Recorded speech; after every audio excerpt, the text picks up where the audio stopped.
of the digital age, a 21st century casualty. Open your eyes, you're losing control. Open your eyes, put down the phone. Conditioned by misinformation, it's just the media telling us lies.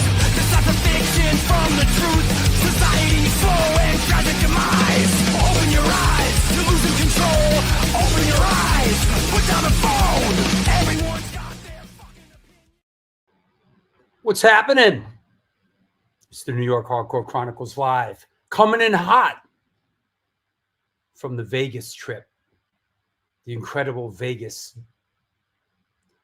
experience. It was a blast. Good to see everybody. What's happening in Scotland, Robert? Hope things are well. Good to see you, Francis Sawyer. GXX, good times in Vegas ID. Yeah, it was great. And thanks for coming through, man. Vegas was great. Let me get a little more light on the subject. That said, welcome. It's good to be back. It feels like it's been a long time since we did that last show with Chris Beatty. But special guests today, lots going on. Very excited about today's show. Very excited. Hope everybody's well. What's up, Brian Matson? Hey, Chris Mucky Pup, what's up, man? New Jersey represent. Speaking of which, let's bring on our good friend, Larry Kelly. What's up, Larry? Hey, how you doing, man? Wait, are you at Bridge 9? No, I'm at my house actually. Oh, is that all your Kill Slug stuff behind you? It's all my gold records and red. Yeah, right. Gold, right? Yeah. Right. Yeah. And Frank, of course, gotta have Frank. Gold record. Gold is a state of mind. Exactly. Yeah. Hey, Joe Ramini, Fredericksburg, Texas. What's happening? Good to see you, man. The Texas Silver Rush in the house. So a couple things to talk about. First, a lot of stuff. We've both been doing crazy stuff. Well, we both did some really cool stuff. You were here in New York City and did you tell us what was going on. What was going on with this? Well, this is me pointing to where you would have been if you were there. This is me like kind of, I don't know, breaking my cherry, getting up in front of people and talking a lot. Because, I'm going to have to do that soon. That's right. So the first one was like, all right. And then the second one was a little bit. Third one, I was like, I'm fucking Drew Stone up here, So, yeah, this is the Park Show, which thanks to you and me and Ray and everybody, the planning with Chris Flash, it went off without a hitch. People don't understand how much it's got to happen to make it happen. And there was a whole crew of people. Women of the Pit came through. And Punk Rock Saves Lives. They were doing a bone marrow sign-up sheet. And basically, the first band from Boston, this band Sonic Bomb. They're good people. And the excitement level they had of coming down and playing the show was just off the charts. I mean, they were in the park at 9:00 in the morning.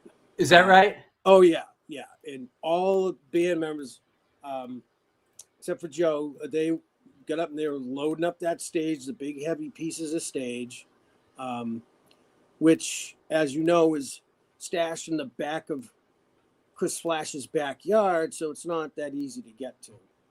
Yeah. Let me, for those, shows in the park don't just magically happen. It takes a lot of work for us to do these shows. And one of the most physical things that has to happen when we do these park shows is the stage is in Chris Flash's basement, like 5 blocks from the park. And they're big, what are those, 4x8 Yeah. pieces, and they're heavy. And you could really get hurt moving these things. You got to get it out of his basement, up the stairs, through the building, down the stairs, into the... And it's shit doesn't magically happen. Yeah.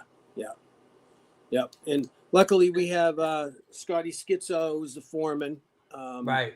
on that, and a couple other kids that Chris had, and they've been pretty practiced in putting it together, and they said that they put it together faster and quicker with all the help than they've ever done ever.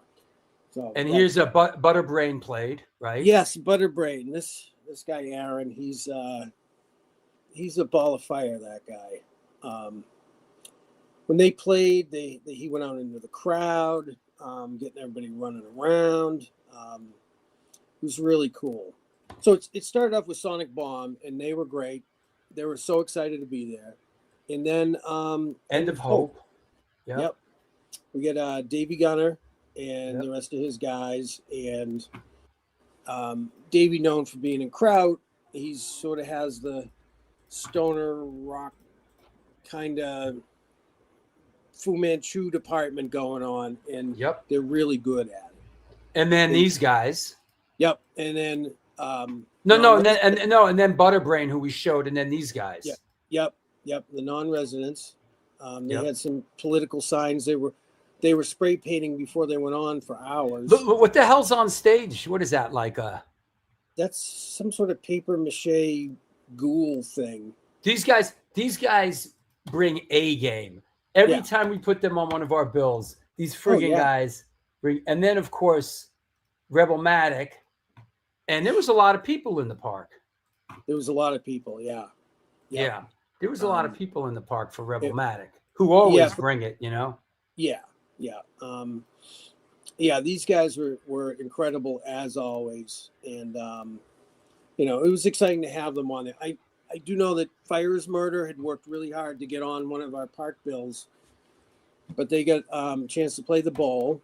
Yep. They've been trying to get on that longer, so we understood, and it changed the dynamic of the park show. What did we do? Oh, yeah, that's right. End of Hope dropped off, and then Rebelmatic came on. That was cool. No, Fire is Murder dropped off. Then Fire is Murder, yeah. Yeah, we asked Creature what he thought, and he said, we'll do it. Yeah. So while you were doing the park show, although I was a big part in producing the thing for months beforehand, putting every single thing in place, we were out in Vegas and we played punk rock bowling, and it was everything we hoped it would be. It was really, really a great show. You know? Yeah, look at that, huh? Yeah. It was exciting, man. It was like we set it off. We were like the first band. It was, the bill, Negative Approach, 7 Seconds. And the place, what was really cool was that a lot of people from the West Coast came to see us play, because we don't get out to the West Coast very much, Yeah. But the day before, actually not the day before, the morning that we played the Fremont Country Club, we played the Punk Rock Museum. There you go. They streamed us live from the Punk Rock Museum. Now, who took these pictures? These are Tristan's gal. Yep. She's a good photographer. And we played we played the Pennywise room, which was a little weird because it was like Incendiary Device playing on Pennywise's equipment. So it was a little bit of a challenge, Yeah. Pennywise and Incendiary Device sound a little different, but for sure. But But look at that. Look at Will. I mean, Will was awesome, man. The Pennywise Garage. That's right. We played the Pennywise Garage. That's what it's called. You know, and it was great. It was great. And we were only supposed to do 3 songs, but we did a couple more. We did it until my voice started hurting, which is about 5 songs. Yeah. So and there's more. I mean, that's just getting started. Well, yeah. And then I hosted a tour at the Punk Rock Museum, and it was friggin' epic, man. It was epic. Look at that, huh? Yeah. And if you notice, right smack dab in the middle is Monkey from the Addicts. Right. And so Monkey stopped in on my tour. You see Jorge from Authentic Productions NYC. Yeah. Photographer Randall Underwood. Yeah. Mike Bitts from Mephistopheles in the back. Yeah. You know, it was epic, man. It was good. And you know what that is behind us? That's the original artwork from Bad Religion Against the Grain record. No kidding. Yeah, Wow. very cool. Yeah. Oh yeah, so it was incredible, man. It was a great show. I tell you what, though, that Las Vegas weather's no joke, man. It isn't. It's crazy, right? It'll kill you, man. Yeah.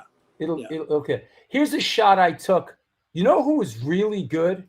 One of the best bands I saw was Power Trip. They were great, man. They were young, hungry, and they really ripped it, you know? Yeah. Yeah. Well, when they lost that singer, it seemed like they were kind of like AC/DC. What do we do? Keep going. And then they get a friend, I guess, and who's pretty good, apparently. Yeah, he was great.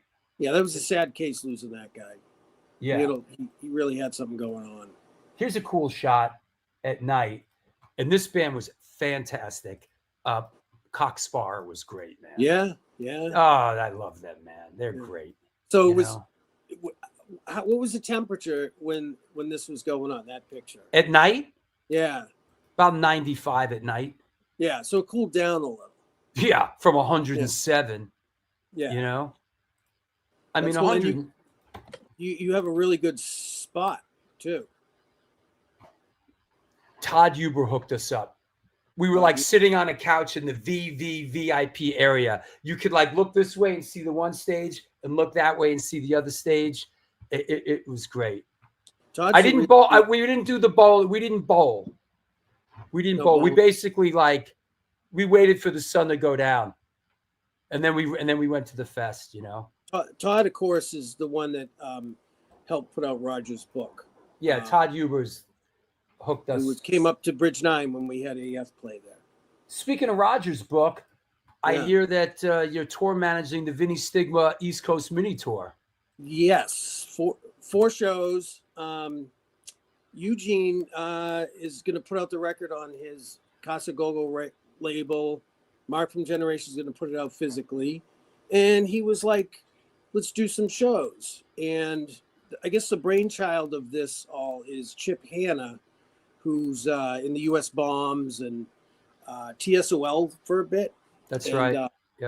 He started doing country stuff. So he saw Vinny and was like, hey, Vinny, you want to do a country record? And at this point, Vinny's 69 going on 70. He's just having fun. You know, I see Michael Impero. How do you pronounce it? Imperioli. Imperioli. Yeah. Yes. Yeah. From The Sopranos is doing his music thing, right?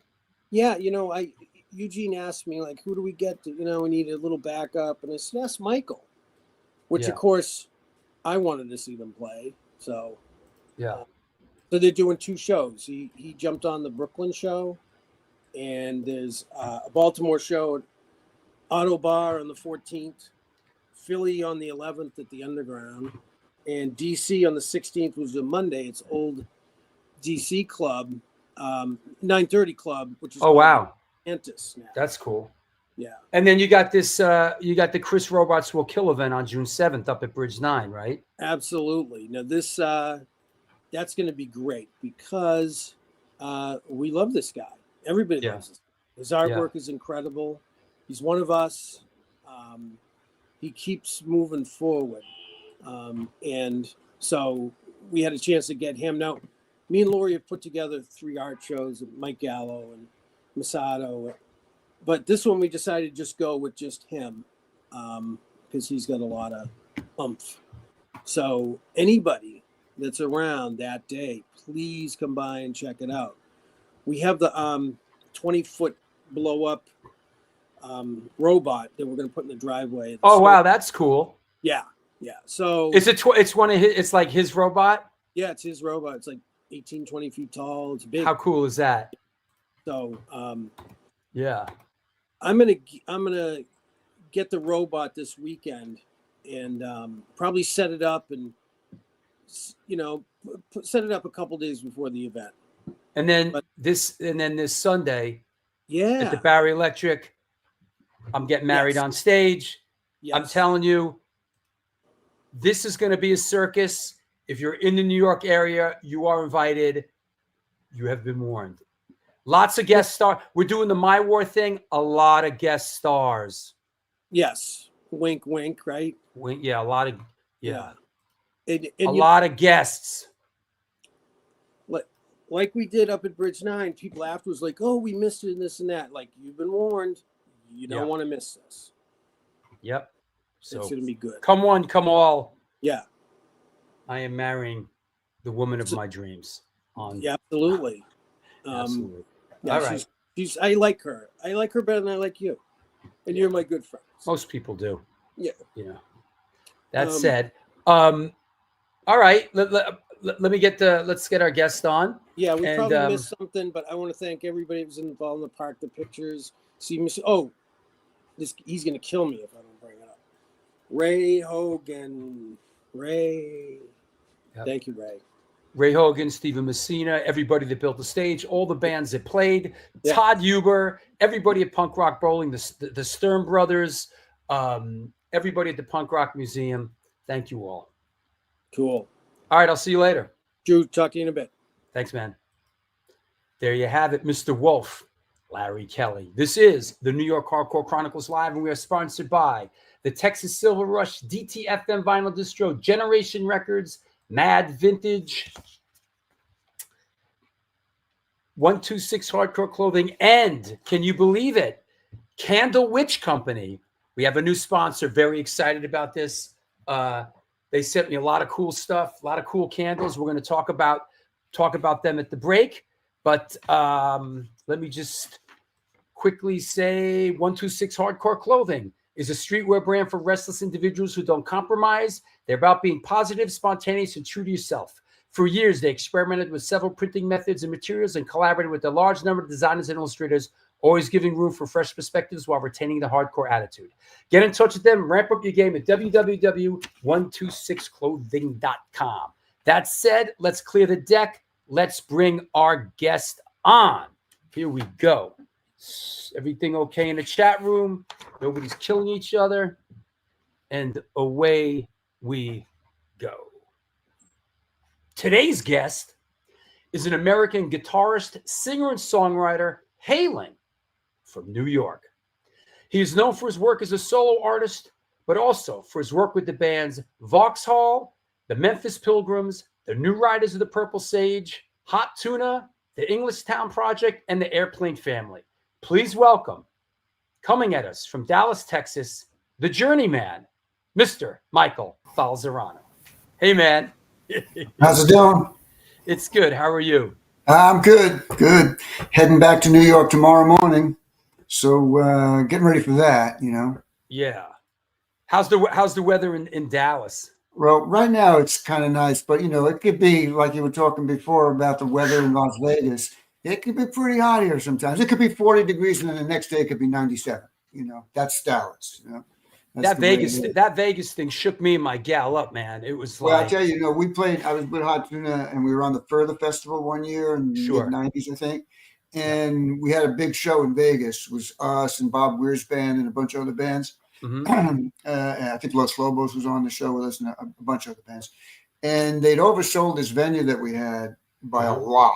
So they decided they're going to move the show. And this was in the summertime. They're going to move the show to this gigantic asphalt parking lot, you know. It sounds like where we the same. It was the LA Expo, whatever, right on the parking lot. I don't know, man, but I'm talking. It was hot, man. It was about 110 degrees. Our sound check was at like 10 in the morning, and you could see the heat doing this out over the. I thought, oh, this is not going to be good. Wow. We had a good time. I mean, it was tough keeping the instruments in tune and the piano, the keyboard just like wouldn't work because it got so hot, you know. It's pretty wild.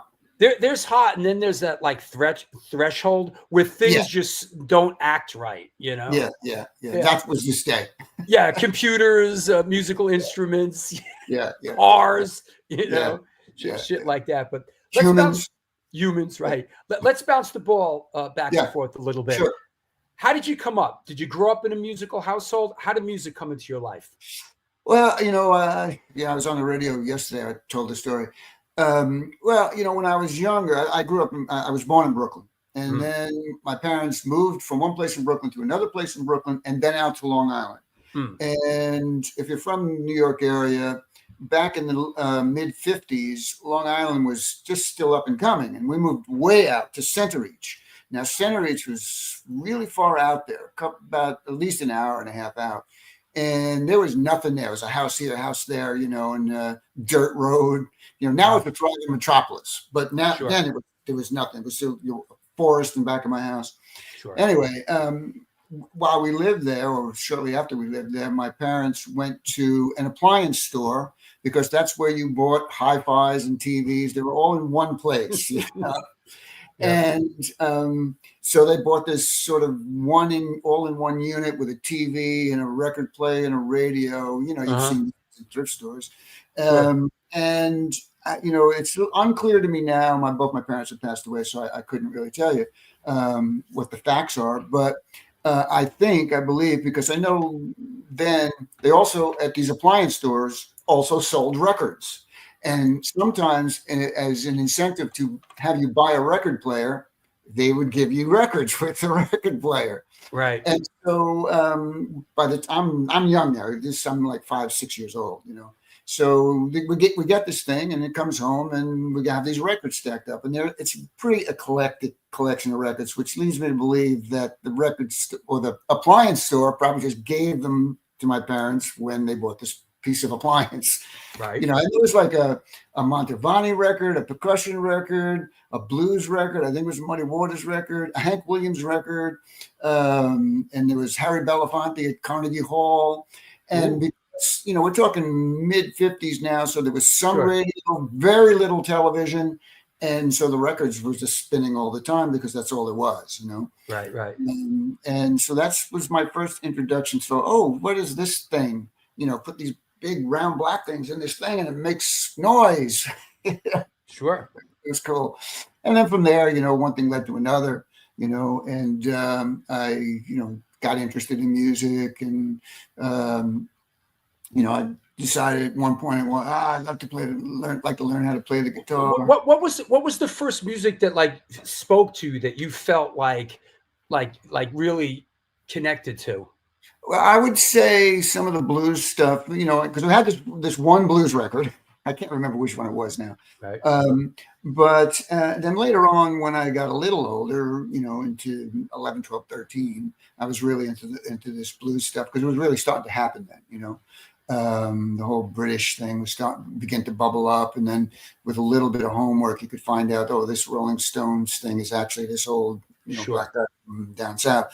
We talk about that a lot. Like, you followed the breadcrumbs back. Yeah. You're going to wind up on a porch somewhere in the deep south.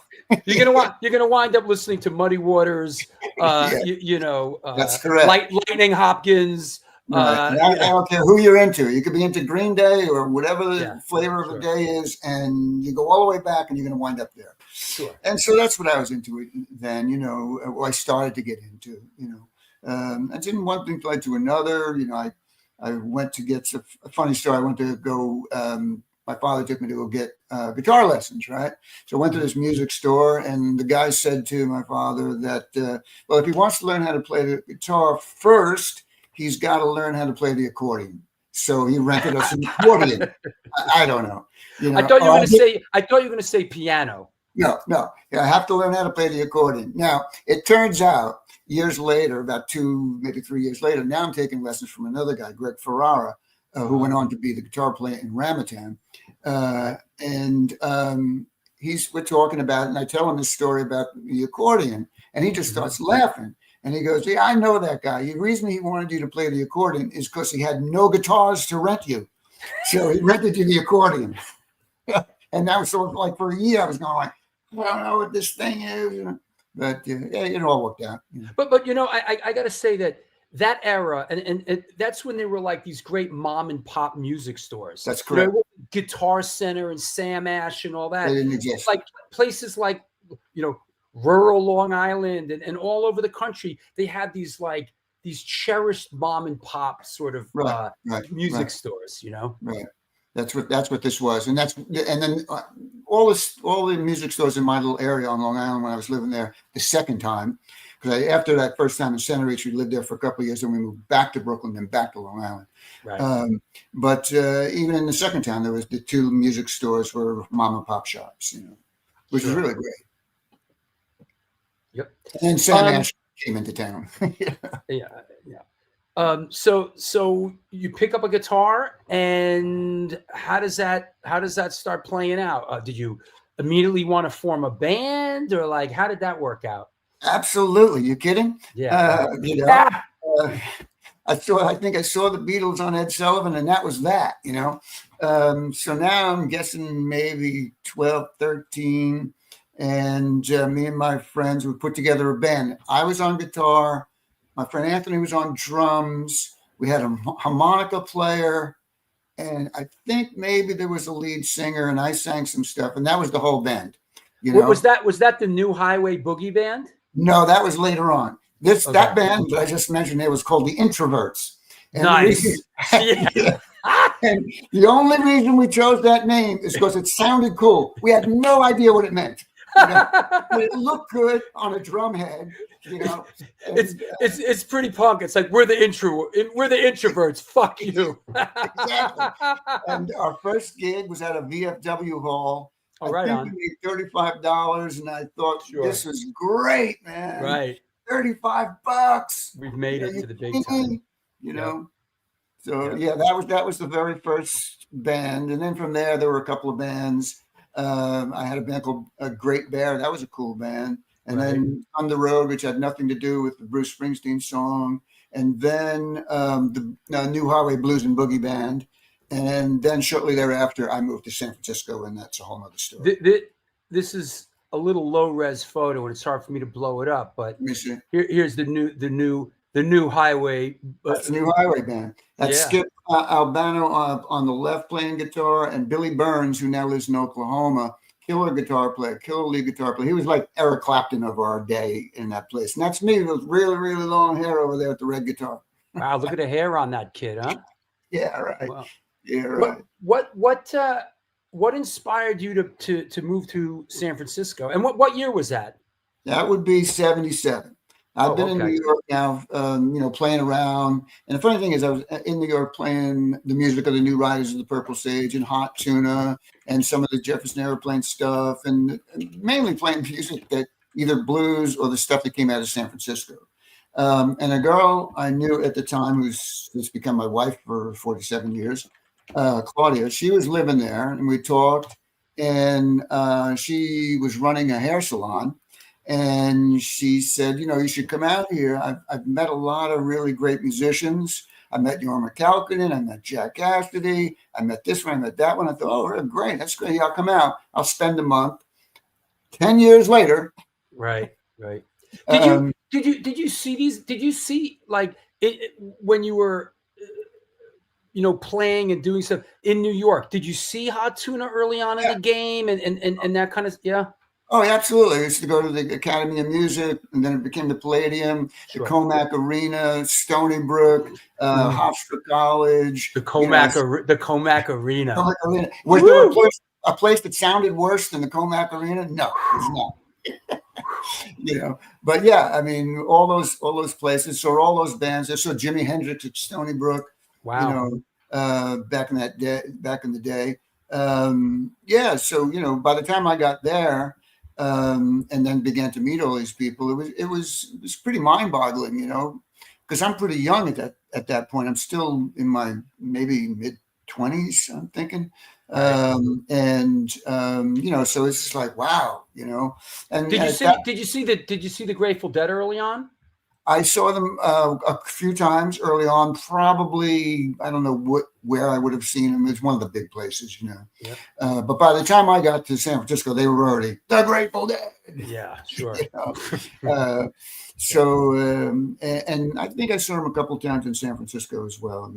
Yeah. But then shortly after there, it was 77. And when I left New York in 77, you know, punk rock and all that stuff was just starting to bubble up and become a thing. And by the time I got to San Francisco, it was really starting to jump, you know.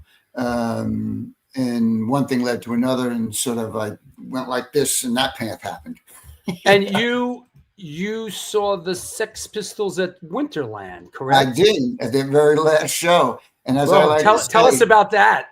Yeah. As I like to say, it was the greatest rock and roll show I've ever seen, and the worst rock and roll show I've ever seen. Yeah, all at the same time, you know. It was just complete chaos. It was complete rebellion, chaos. It was pretty wild, you know. My wife and I were, my girlfriend, well, by that time we were probably, I don't know if we were married yet.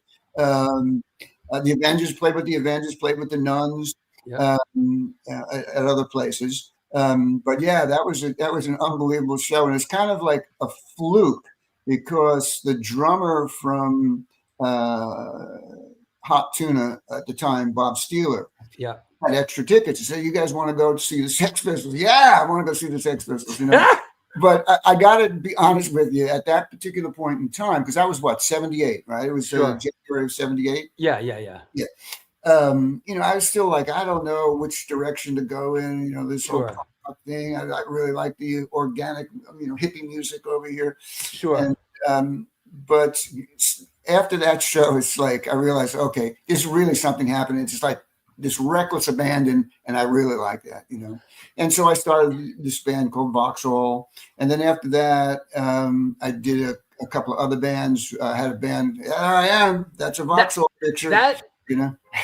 Is that a Firebird you're playing? That's a Firebird. That's a Gibson. It's a rare. You can't tell in that picture, but it's a rare red, tomato sauce red Gibson Firebird. It was given to me by Jorma Kaukonen. Oh wow! Yeah, it's long since been gone, but it was a great guitar. Back in the back there, that's Shigemi Komiyama. So I'm guessing this is probably the Phantoms, not Vauxhall. So that was another band I had there. And then just as a tie-in, you pulled him into Hot Tuna in '83, right? That is true. Yeah. You know, which in itself was a crazy story because, you know, when I joined Hot Tuna, well, first of all, I didn't even know I was in Hot Tuna when I got in Hot Tuna. You know, it was one of those kind of things where, you know, Hot Tuna, you know, I don't know if you went to see Hot Tuna back in the day. There I am again. And that, in this particular picture, the guy on the far right and the guy on the far left are from, this is Vox, it's a version of Vauxhall, but those two guys are from a really popular band in San Francisco called The Victims. You know, they were a punk rock band. They were like one of the big ones from San Francisco. You know, I gotta ask you about this. Let me see what this is. Oh, this funny story from doing my homework. Yeah, this guy in your band wearing this jacket on the left. Oh yeah. Tell us about this. We got in a little bit of trouble with this jacket. So turns, I don't know if you remember back. I don't know. I guess it was sometime in the late 70s, early 80s. There was a booking agent I think they were out of England, or they might have been out of New York, called FBI. Something Booking Incorporated, something like that, right? Sure. So it's a long weekend. It was early Sunday or early Saturday morning. The phone rings. You know, there was no cell phones. There was a home phone by the bed. Pick it up, and I say hello, and he goes, "Hi, this is so and so from the FBI," and I think it's the booking agent. So I hand it to my wife, and I say, "Hey, you know, it's so and so from FBI." And because she was manager at the time, so she gets on the phone and she thinks she's talking to the manager of, you know, this booking agent. That's funny. Agency. And so she starts talking, and then we realize, hey, this is the FBI, and they're really mad about this jacket my friend Elias is wearing. We bought it. He bought it at we went to an Army Navy store, and they were selling them. So we all bought, I'm not wearing them there, but we all bought some version of that jacket. And that was that. We didn't think anything of it because they're selling them at the Army Navy store. So what could go wrong? But they did come and they did confiscate the jacket. Wow, that's crazy. Yeah, they did show up and confiscate. I wonder if that's still the case today. I don't know. There was something about it. I guess because it still had the stripes and the name and all that stuff on it. I don't know. Yeah. And here's a flyer. Right. Who were sort of like your peers or your contemporaries when you were playing around San Francisco then? Well, there was so many bands, but the Avengers, the Nuns, the Dead Kennedys, we were all playing around the same time. I had another thing called the Hanging Party with Craig Shell from Soldiers of Fortune. Mm-hmm. Then I had another band called the Sacred Cows with Ben Cohen from what was he? Oh, Popo Pies. Remember Popo Pies? Mm-hmm. Yeah, they were out of San Francisco. And then eventually I wound up in a band with Nina Crawford from the Victims. We had a band called Smashed Weekend. That was a pretty raucous thing, That was a lot of fun. And just as a side note, everybody, if you're wondering where they got the name from, right. I believe you guys got the name from this. There it is. This is pretty beautiful vehicle. What is this? Right. Well, first of all, the whole car is chrome. That's number one. It's a Vauxhall, and we were looking for names. And there was a book on my table, a car book, and we opened it up, and it just happened to be this picture. And we thought, oh, that's a cool-looking car, Quicksilver. Well, that name was already taken. So it turned out that this Quicksilver car is made by Vauxhall. Now, at the time when we came up with this name and decided this is going to be the name of the band, right? I didn't realize that Vauxhall in England was like a Ford or a Chevy. Right. Nothing special. Nothing special. Nothing special. It was nothing exotic. It wasn't this. Fantastic. But that's how that came about, Yeah, that's great. So you're talking about San Francisco, 78, 79. Yep.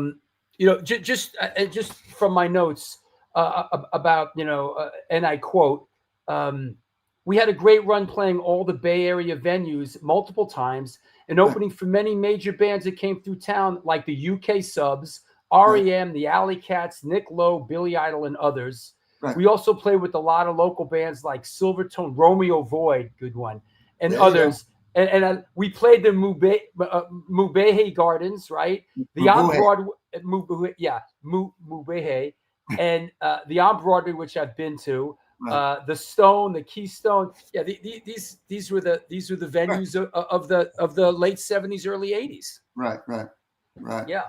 Yeah, we had some great shows that we played. The funny thing about the REM show, it was so early on in their career. They didn't even really have any gear. In fact, the guitar player, he had to borrow a guitar strap and a guitar cord. Never gave it back, by the way. But that's like, hey man, do you have a guitar strap I could borrow? Yeah, sure, you can use mine.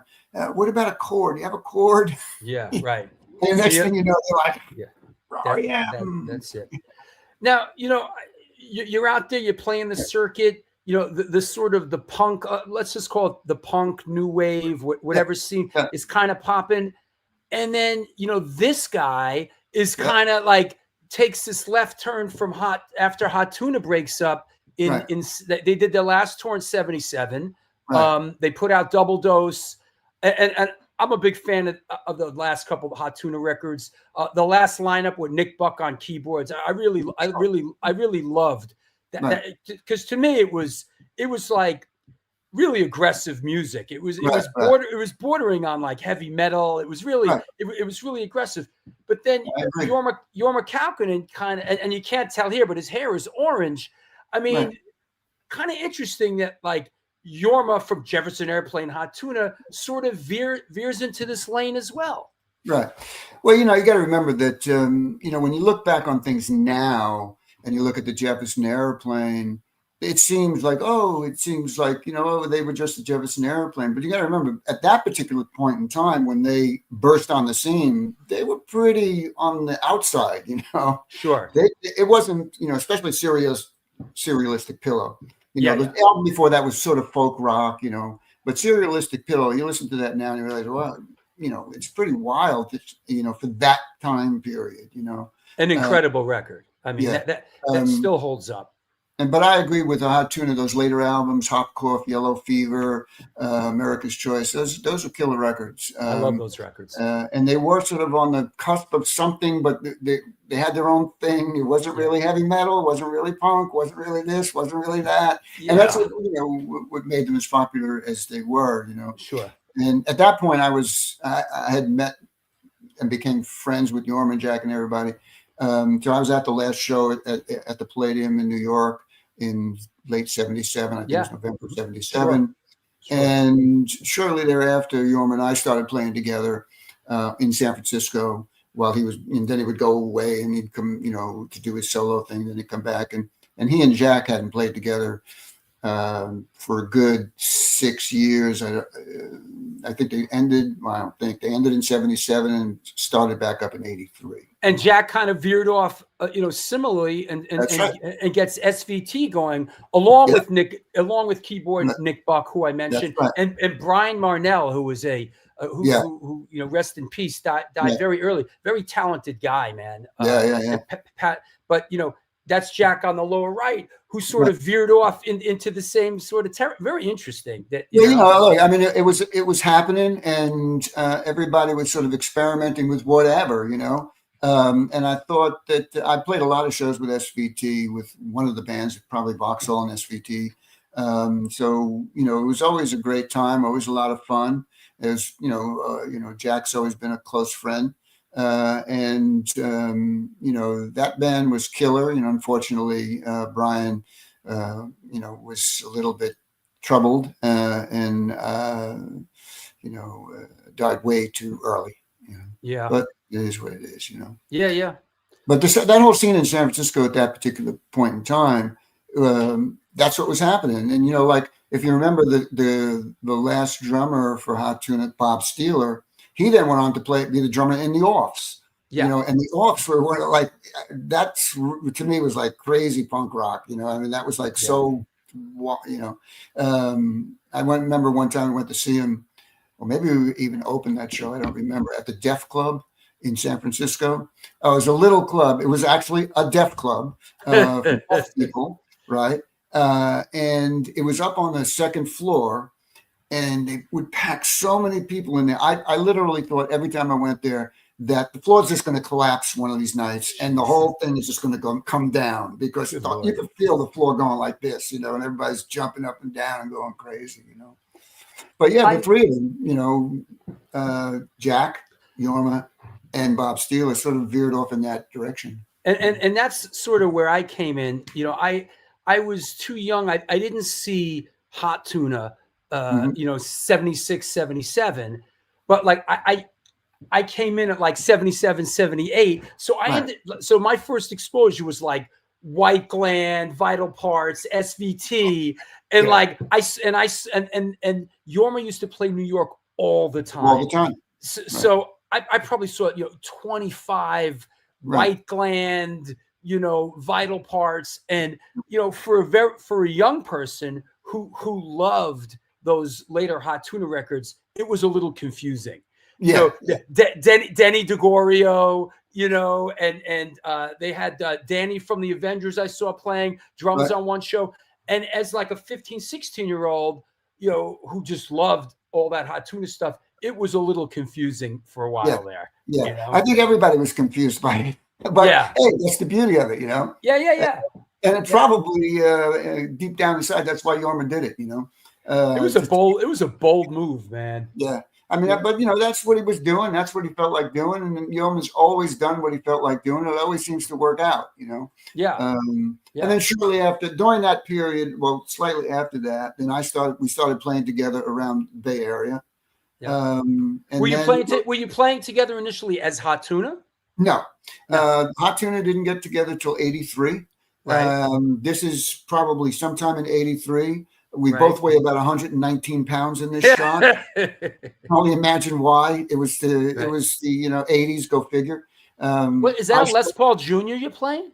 That's a Les Paul Jr. I still own that guitar, and Yorma gave me the guitar he's playing. That's an 83 Heritage Gibson Les Paul. So I own both of those guitars actually. Sunburst?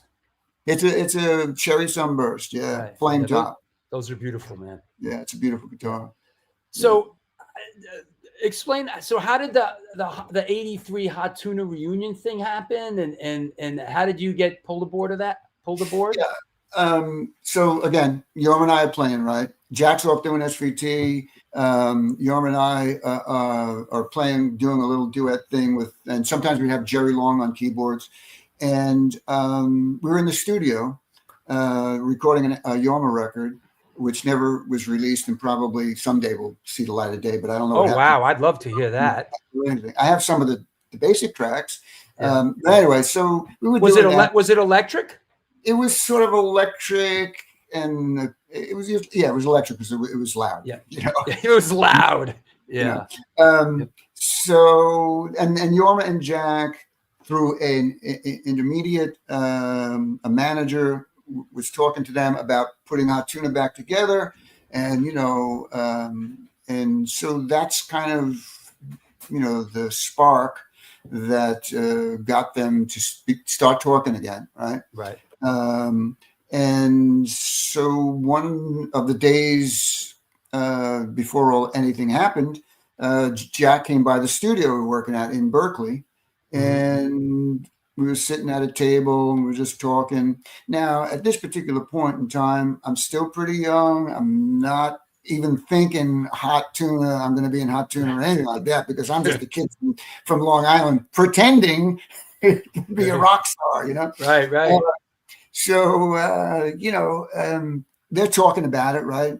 And then Yorma looks over at me and says, what do you think?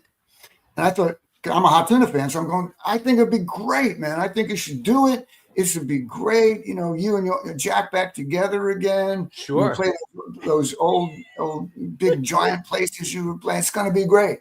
And so it was like he's shaking his head, and then he said, okay, yeah, we'll do it. Let's do it. And that was that, right? And then Jack hung out for a little longer, and then he left. And then Yorm and I went back to recording. And I didn't think anything of it, except that Yorm and Jack getting back together, Hot Tuna's getting back together. I'm going to have to get some plane tickets and go and see these shows on the East Coast, because it was going to happen there first. Oh, here it comes. Okay, so I'll go home. I tell my wife, Gloria, Hot Tuna's getting back together. Yeah. Next morning, I get a phone call from a guy by the name of Ronnie Dragon, who was sort of one of Yorma's many managers at the time. And he said, I talked to Yorma. He said to pick you up, come on by. You doing anything today? I go, no, yeah, come and get me. So, he comes by. Now, Ronnie used to love to smoke weed. He's since passed away. But I'm not talking about just one joint. He'd have to smoke, 12, Sure. To go anywhere, Right. So he comes by, do what we do. We get in the car. He's driving over there, and he goes, well, so what are you going to ask for? I go, what are you talking about? Because I asked for it. He goes, how much do you want? I go, I'm not following you. How much do I want for what? He goes, the tour. I go, what tour? He goes, Hot Tuna. I go, and I'm thinking in my mind, maybe they want me to be the guitar tech. I'm going, okay, cool. I'll do that. I can do that. I'm young. Sure, I love those guys. I'll go out and hang out. Yeah. Go to the shows for free. This is going to be great. Yeah, fantastic. So, further in the conversation, he goes, no, Yorma told me you're in the band, and he wants to know how much you want. I go I don't know what you're talking about, Wow. And so it turns out that we show up at Yorma's place, and I'm in and there we are. There I am. All my guitars over on the left, all Yorma guitars on the right.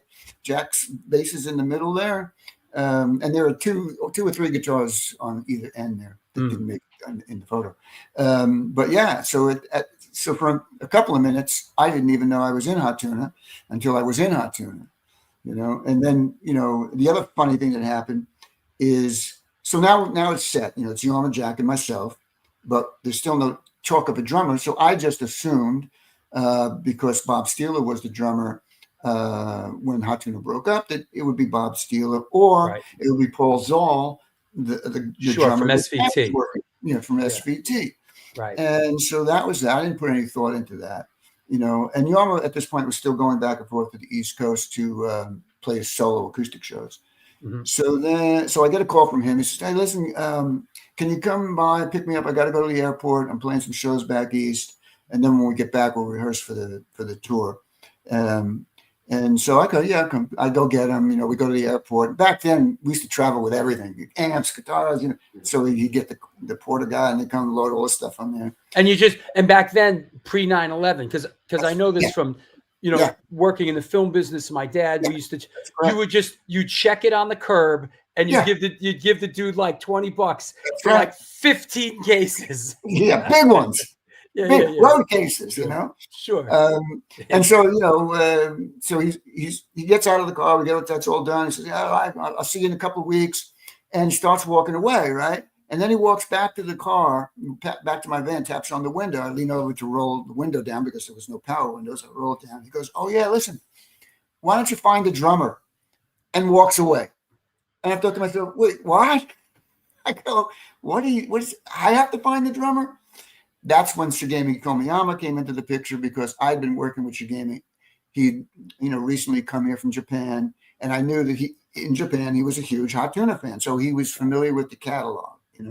And the songs. So that's how he became the drummer for Hot Tuna. That's wild how sort of laissez-faire he sort of was with this big reunion thing. And that's how he is. It sort of just organically happens around him. And I recently did a show with Harvey Sorgan and the drummer in the 90s for Hot Tuna. And that's how it was sort of the same thing where Harv, was at a studio and we needed a drummer. And so he became the drummer on the record. And then, he became that guy. And then that's the get that guy story. How about go get that guy? Yeah. What are we going to use for a drummer? We'll use that guy. Played on the record. Okay. Call him up. Okay. What's that guy's name? Harvey Sorgan, Yeah, that guy.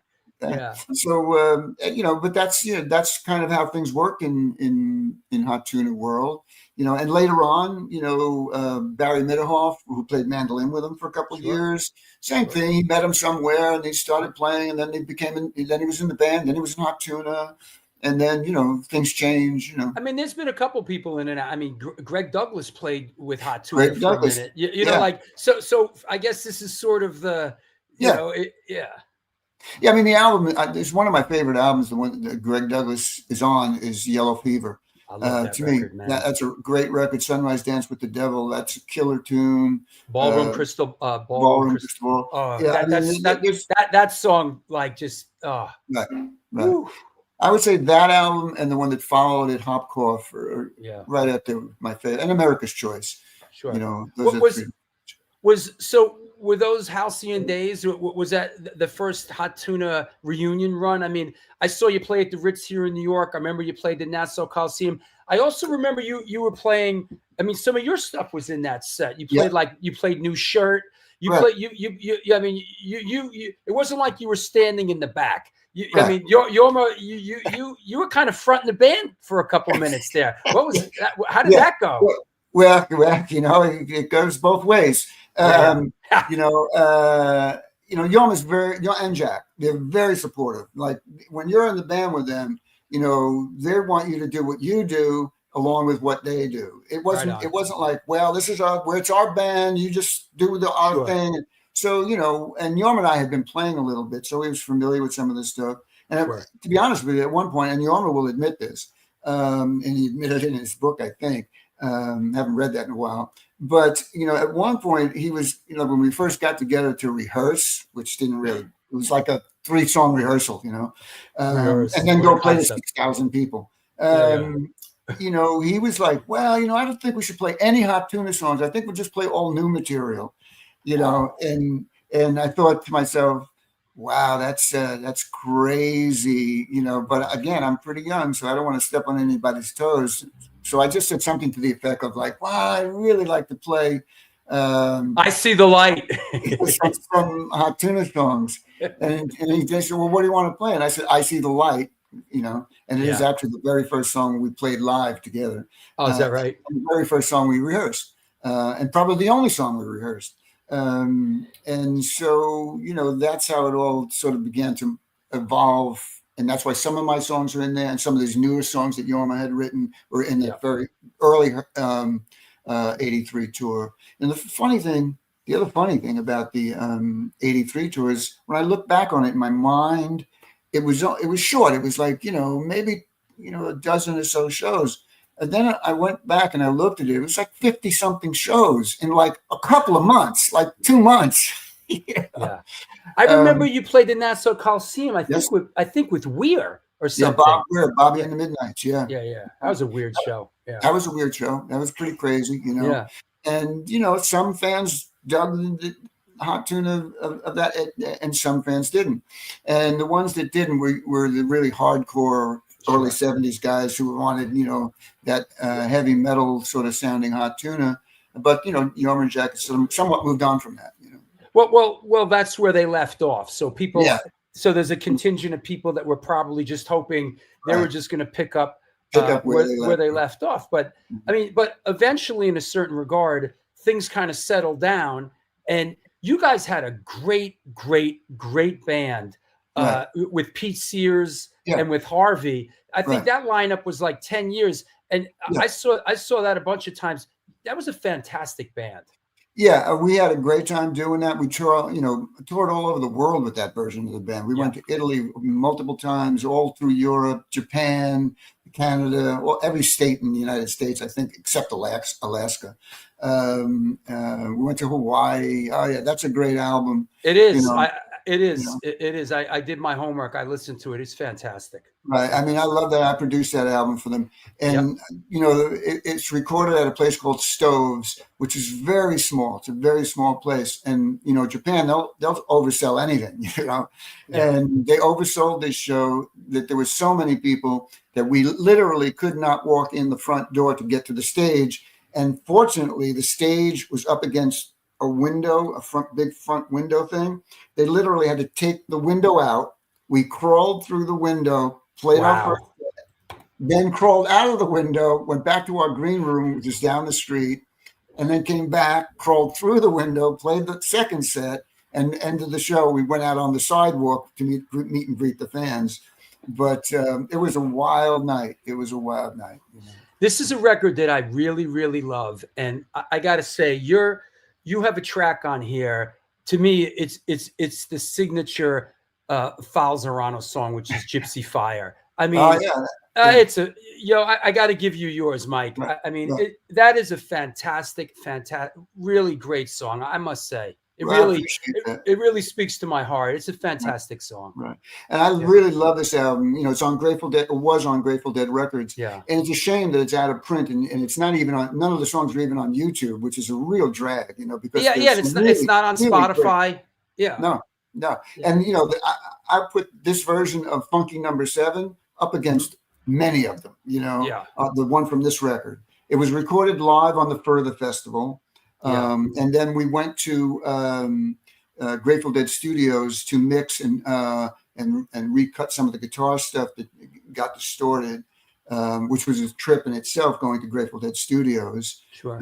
And dealing with all the the crew from Grateful Dead, like Big Steve and the other guys. And at one point we're having trouble with a couple of our amps, and Steve goes, "Hey, you guys want to use Jerry's amps? We can go to the trailer and get some of Jerry's amps."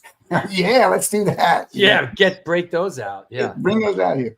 So we had a great time. Almost every song on this album is just fantastic. And it really showcases that version of the '90s band. And hopefully it'll see the light of day again. I guess in a lot of ways it's sort of like a testament to that era of how music came out, because I think it was just released on CD. So, it was just released on CD. There was no vinyl, there was no digital, and it's sort of been lost in the shifting sands of time. Right. Well, Jorma has released a bunch of the Hot Tuna records and a bunch of his solo stuff on vinyl. He's got a company that does that. And maybe someday they'll release that one on vinyl. They own the masters now. So you never know about this stuff, you know. Another interesting record that a lot of your songs are on this, on this, right? I mean, well, you know, at that particular moment in time, Yorma wasn't writing very many songs, you know. Jack, you know, never was really a songwriter. So, you know, when I got the call, well, first of all, Yorma and I got together to, you know, put some demos together to send to the record company because he said, well, what are you going to do? So we went up, this is several months before we recorded this record. You know, we sent so many of my songs that are on the record, we would send them those and maybe one or two or three others, and they got the record deal, you know. Wasn't that hot on the heels of the Airplane reunion, sort of? That's correct. Wasn't Airplane on Epic, and I think this was on Epic also. This is right? on Epic as well. Epic Sony, Sure. I mean, you know, the Epic Records guy, Mike Kaplan, at the time, he, you know, saw Yorma and Jack do the Hot Tuna thing on the Airplane tour in '89, and then in 1990 they signed a deal and we did this record. And a lot of the songs on this record was sent over by the record company. The ones that I wrote obviously. The ones that Yorma does, I think he's got one or two that he wrote, and a San Francisco Bay Blues, which is a Jesse Fuller tune, and all the other ones were sent over by the record company. And some of them are, you know, it's a very interesting record. It's not a Hot Tuna record per se, like you would expect, you know, but it's very interesting. You know, I mean, Urban Moon, that's a strange track for Hot Tuna, you know.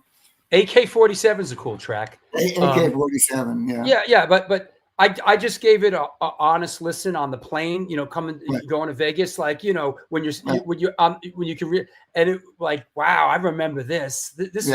This was an interesting one, you know. An old favorite of ours here in New York, Ken Takes a Lude. Ken Takes a Lude. We used to love that song back in the day. Right. Well, that song has two titles: "Junkies on Angel Dust" and "Ken Takes a Lude." Ken Takes a Lude. Hey, let me take a sponsor break for a couple minutes. Yeah, do what you gotta do. It'll be a couple minutes. You could get up and we'll come back and let's talk some new Riders of the Purple Sage, and we will continue on our journey. Okay? Yeah, because that's another crazy story. Okay, see you in a minute. That's right. It's the New York Hardcore Chronicles Live side trips today with Mike Falzarano. So I hope you're all enjoying it at least half as much as I am. And we're going to come back. We're going to talk some new Riders of the Purple Sage, and we have some very special guests. That's right, coming on the show. So let's do some sponsor stuff, and we'll be right back.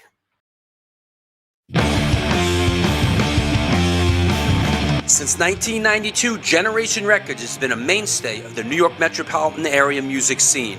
Today, they offer a diverse selection of new and used rock, jazz, indie, hip-hop, punk, hardcore, metal, blues, soundtrack, and reggae LPs, as well as t-shirts, posters, and other merchandise. They buy used record collections and music memorabilia and will pay you top dollar for them. House calls made for large collections in the tri-state area. Call or email generationrecords@gmail.com and follow them on Facebook and Instagram.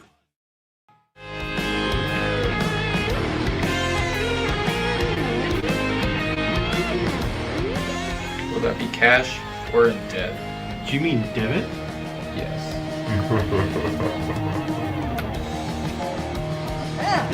Sorry. Another eternally satisfied customer.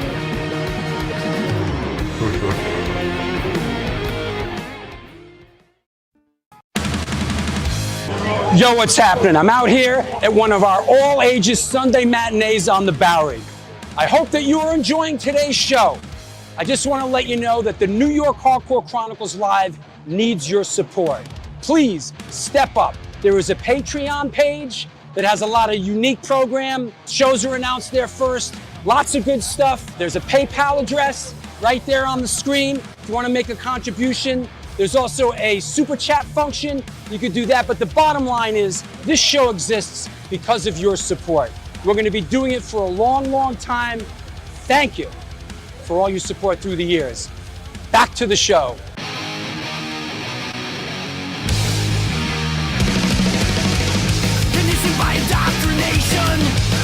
conditioned by society. You're a victim of the digital age, a 21st century casualty.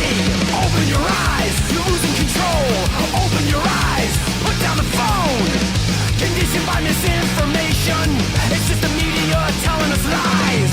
Decide the fiction from the truth. Society's slow and tragic demise. Open your eyes, you're losing control. Open your eyes, put down the phone. Everyone's got their fucking opinion. And we're back. It's the New York Hardcore Chronicles Live. We're doing it up today. Got Mike Falzarano on the show from the English Town Project, Hot Tuna, and lots more. Hey, I want to mention a couple things going on, a couple of events. Yo, this Sunday here at the Bowery Electric on Joy Ramone Place, I am getting married on stage at the All Ages Sunday Matinee. So we're doing the My War thing with a lot of special guests. This is going to be great. Everybody's invited. Come on down.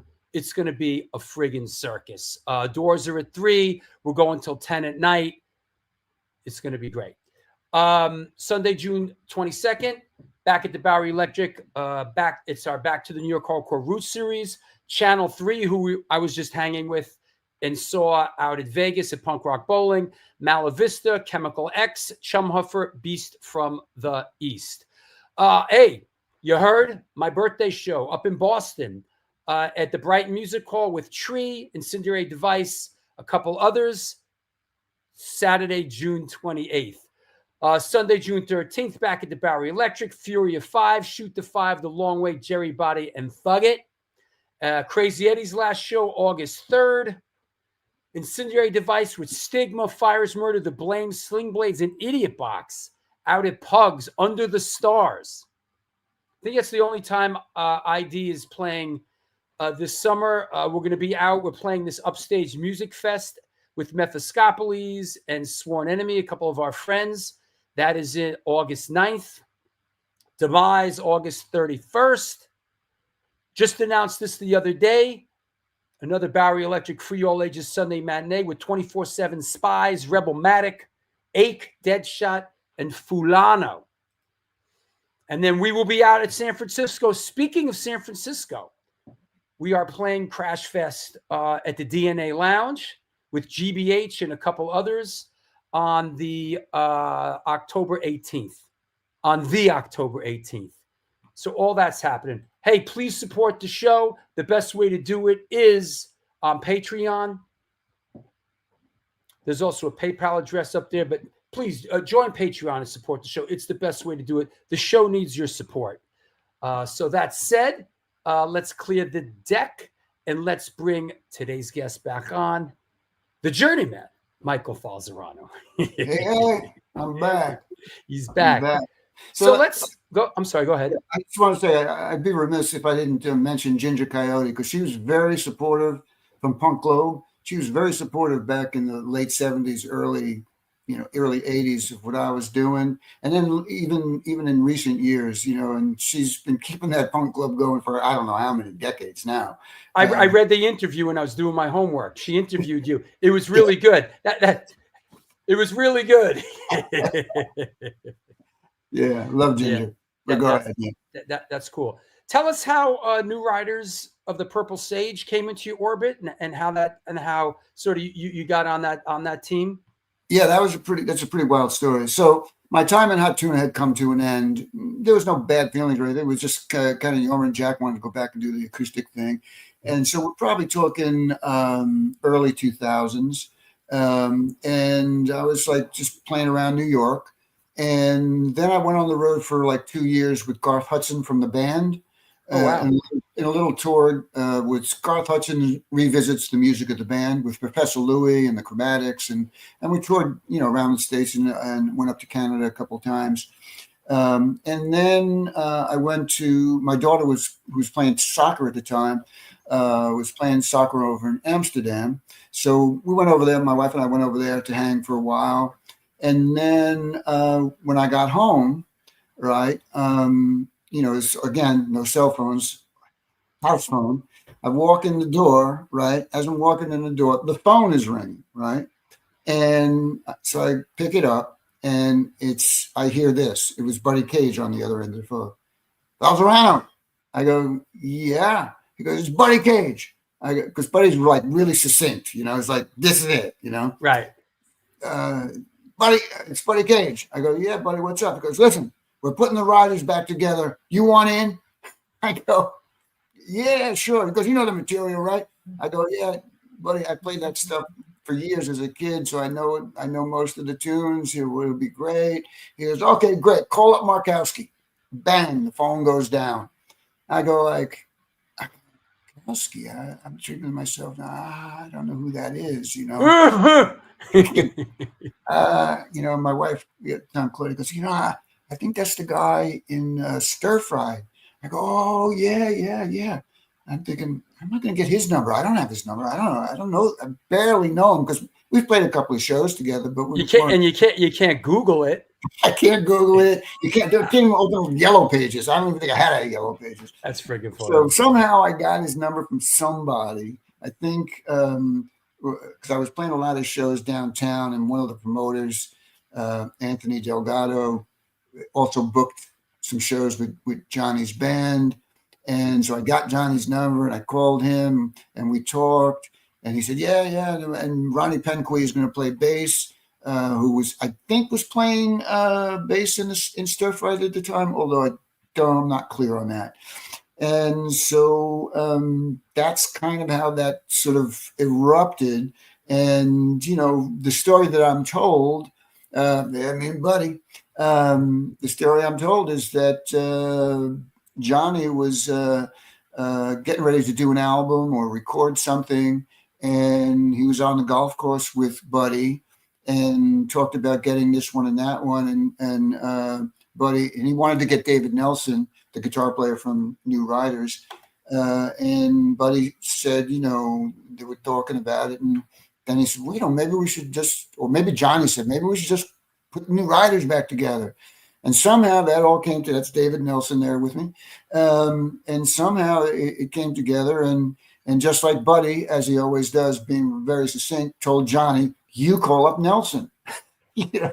Now, David Nelson didn't know Johnny Markowski, I don't think, from anybody. I don't think he knew who he was. So David's probably talking to Johnny going, yeah, kid. All right. Yeah, sure. Bye. Well, you know what I think the move would be right here. Let's just cut right to the bone and bring on Johnny Markowski. There he is. Mr. Markowski. Mr. Falzarano. Yo, what you doing, brother? Happy belated birthday, my birthday brother. Likewise, you too. Thank you. Thank you. Hi, Drew. How are you? Hey, Johnny, let me bring on your brother, who's a huge friend and supporter of mine, and that's, of course, Chris Contos. What's up, Chris? Contos. Hey, Chris. Hello. All right, Chris. Been a while. Hey, Fals. This is your life. Man, been a while, right? I've got to be like, Yeah, man. I don't know. I'm even like scared to think how long it's been. Too long, my friend. Too long. Yeah. Hey, Markowski, is Falzarano right in this timeline here? Yeah, he's right. I was doing my band Stir Fried had kind of was taking a hiatus, and I wanted to do a record, and I had done all the writing for Stir Fried, and I wanted to do something different, and I at that point I figured, let me make an acoustic record, because it wouldn't be sounding like Stir Fried, and I was talking to Buddy Cage about who we should get on the record, and because I knew I wanted Buddy on it, and Buddy's like, you got to get David Nelson. I said, okay, that would be great, man.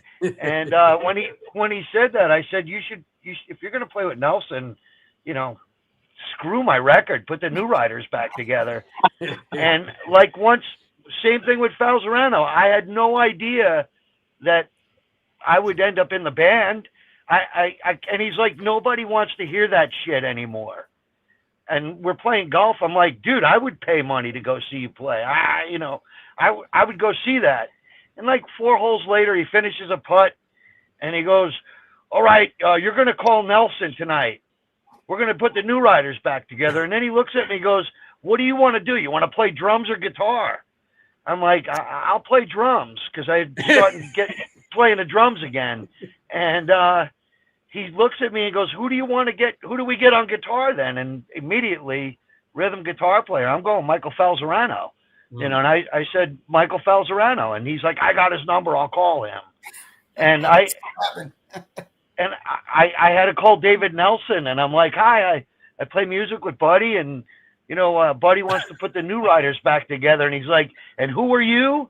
You know, and it was very, very weird phone calls to make, but it happened, and we did it. So yeah, and you guys went on a pretty long run on that clip, right, Falz?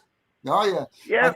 Probably in reality, it's the longest version of New Riders that there ever was, because we lasted until Nelson broke his shoulder. It was about 10 solid years of playing. We started in 2004 or 5 and went to 2016. So yeah, I mean, when we first got together, though, it was pretty gnarly, because Nelson really had music. We didn't know what we were doing. Buddy's being Buddy, and Buddy had a girlfriend at the time, and the girlfriend's going, "Well, you don't play any of that jam stuff. I don't want to hear any of that jam stuff." So Buddy's going, "Yeah, we don't want to jam," and of course Nelson's going, "Yeah, we want to jam." Yeah. And so, who was that? Ronnie was playing bass, right? Ronnie was playing bass. Yeah. And again, just like with Hot Tuna, the rehearsal lasted, I'm going to say 4 songs. 3 songs. Yeah. 3 songs, ate some pizza, and went out the next day to play the show. Hey, right? You either you know the shit or not, right? Yeah. Yeah. Right. And that's 5 days later. Yep. Yeah. Right. 5 days later, we got a booking agent. Right. 800 plus That's right. shows. Yeah. That's right. That's right. Wow. We were going to play the 5 shows, and then it turned into 800, What set this whole thing into motion, and this is out of left field, is when I booked you. Me and Chris go way back. I produced when he was in Machine Head. I produced the old music video in Hollywood, and we toured together when I was working with Biohazard. And when I booked you, all of a sudden Chris is like, "Falzarano," and he said, I was like, "What? Huh? Like what? Excuse me, what? How do you even know who this guy is?" Right. And then he mentions Johnny, and then Chris, you told me that you sat in for played drums for a couple shows, right? That's correct. Yeah. Yeah. We did. Tell me about that. Well, Johnny's my half brother. We have the same father, Thomas Jefferson K. And previous to this, I played in Stir Fried on a couple tours with Vassar Clemens. We talked about that, Drew, and Commander Cody and Buddy Cage. It was a large band, and so we'd reconnected with that and played music. And I'm not really from the dead scene or the hippie jam vibe, but like my brother told me, you don't know these songs, but you know this music, right? So as time progressed and he got the New Riders ball rolling, when they would come out, I would always go see them at the Great American Music Hall or the Mystic Theater or whatever. Well, one night at the Mystic, my brother calls me like a couple days before they get here, and he goes, "Bring your drums. We're going double drums." And so we did a double drum set, and it was magical. I mean, we had a blast, and that kind of spurred my brother and myself putting a band together called Bro with Leo Nocentelli and John Popper and C.R. Groover on keyboards. And meeting Falzarano was just like amazing, because I had that mom. She drugged me to the Winterland and the old Waldorf and the Stone and all that stuff. So my mom was a big Hot Tuna fan, and we had the New Riders records and stuff. But like Falz, the conversations we got into because of my hardcore and punk rock connections, man, was just a mind blower. The history there, the legend, Michael Falzarano, and we still need to start our band. That's correct. Remember, we were talking about starting our sleazy '50s rock band called Matt Black Flatbed. That's great. That's great. It's really good. Chris played, talking about that Mystic show. We're doing double drums, and I think it was one of Roger McNamee's bands was also on the show with us, which had Jack Cassidy in it, G.E. Smith, Pete Sears, and at one point we had this mega jam with the two drummers, Jack Cassidy, Ronnie Penquie on bass, the two bass players, me, David, Johnny, Pete Sears, Barry Sledge. There was like 19 people on the stage. Right. It was a magic moment, man. That was pretty wild. Do the new writers play that often these days? These days, we haven't played since 2016, I believe it was. After Nelson broke his shoulder and got sick, then Buddy got sicker because he was already had a lot of health issues by end of 2016. So no, we really haven't played. Johnny and I went out to San Francisco a couple of times to play with Nelson, with David Nelson and friends. Sure. And I've gone out there just recently, a couple months back, to do one of those kind of things.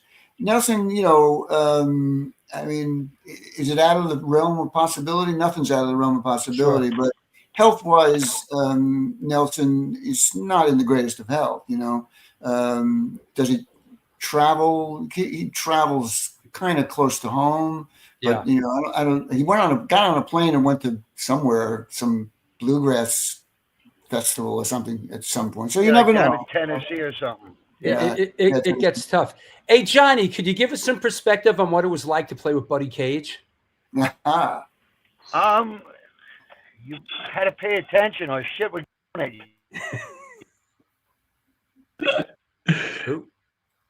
Oh, we lost him. I lost him.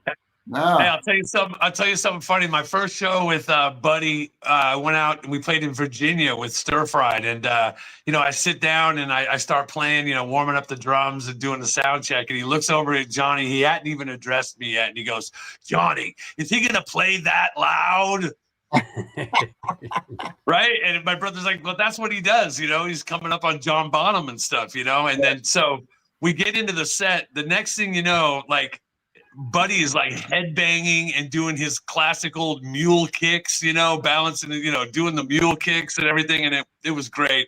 I enjoyed Buddy so much. He was an incredible player, man. Right. Unbelievable. I've never felt that kind of mystical prototype, not made for mass production kind of hands. You know, I tried to touch that pedal steel a couple times, and it sounded like I dumped all the silverware on it. You know, I mean, to get the sounds he got and then there were cage heads. You know, people that wanted to be on his side to get the full cage heads.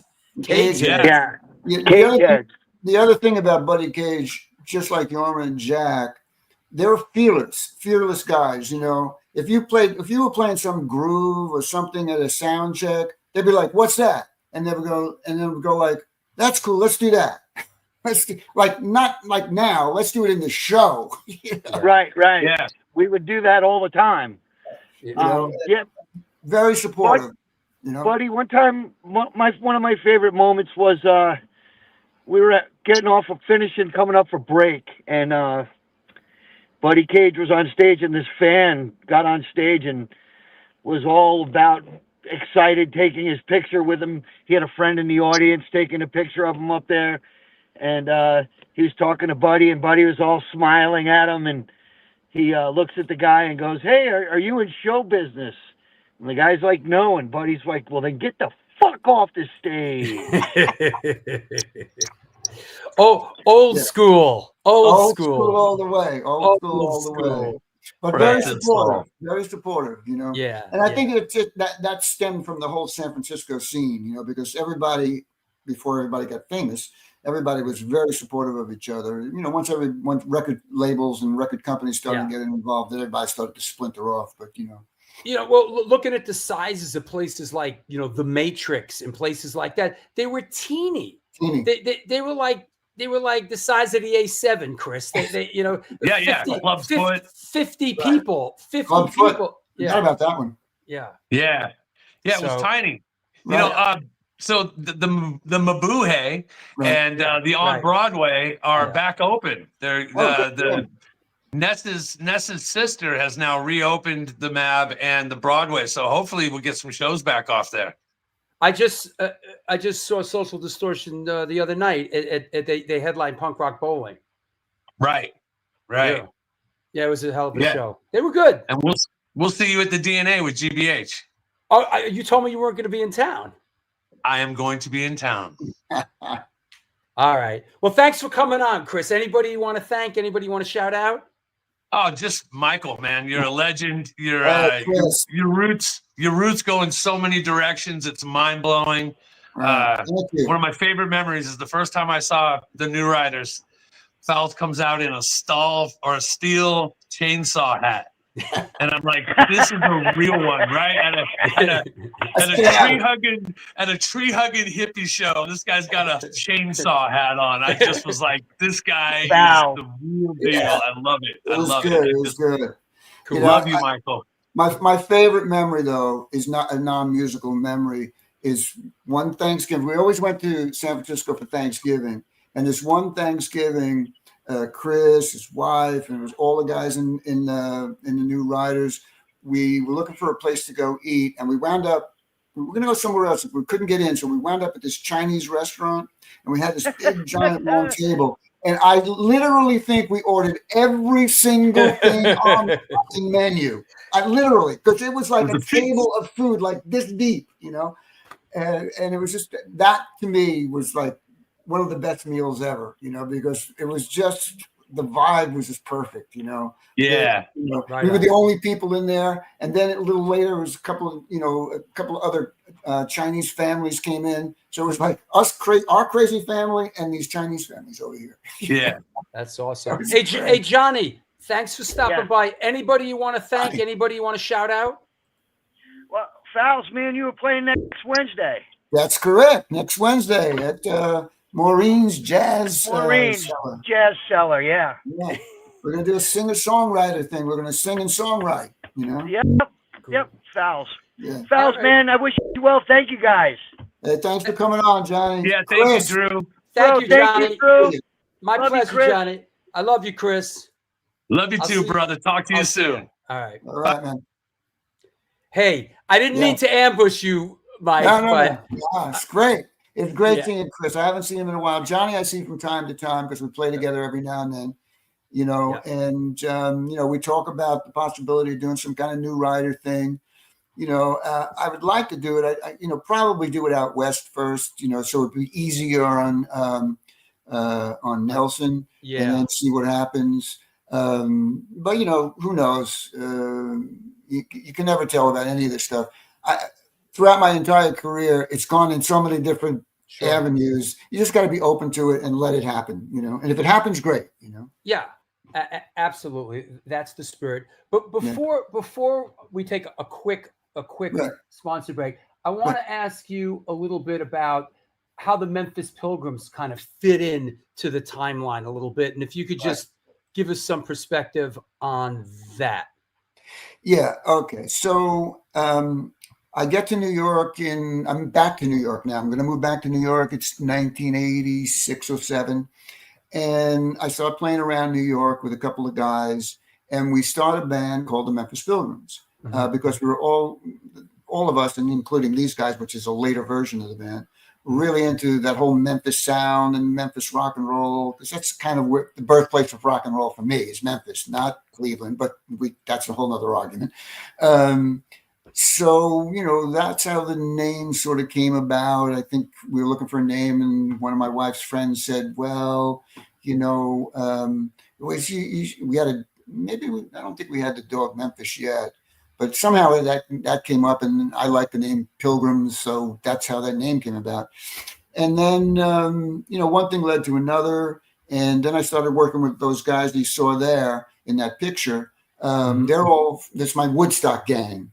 It's Harvey Sorgan, Jimmy Eppert, Steve Rust, and Danny Lewis, who went on to play keyboards for Government Mule in the photo there. And we cut an album, and that happened right at the same time as the 90s Hot Tuna started to bubble up, And that's sort of, we're doing this, we have management, and then the Hot Tuna Paradise Found album gets recorded, and then we start going on the road. And, you're in bands. So, if you're in one band and you're in this other band, sooner or later, and one's, Hot Tuna is like, at that point, big, so I'm on the road all the time. So that sort of fell by the wayside. Yeah, there we go. That's a collector's item right there. I think I still have that in one of my storage spots, but it's hard to tell. What did that hold? That was a boogie, and that's a boogie case. A boogie Right. single 12 Mark Sure. something or other, Got it. Yeah, that was a good one. And then eventually that case got a stencil that said New Riders on it. Right. Makes Yeah, sense. so that was Memphis Oh, Pilgrims. is this the original lineup of Memphis Pilgrims? Let me see. Yes. Yeah, Billy Goodman over here. He always would sit in with us. That's me in the middle without a beard. Mike Slater, the guitar player. The guy hiding behind him, there's the drummer. His name I forget, but his day job was playing drums for the Monkees. Wow.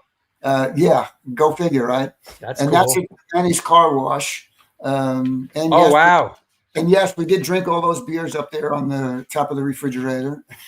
Manny's car wash. Had a nice run there. I remember. Oh yeah, it did for a while. That was a good run. It was a beloved.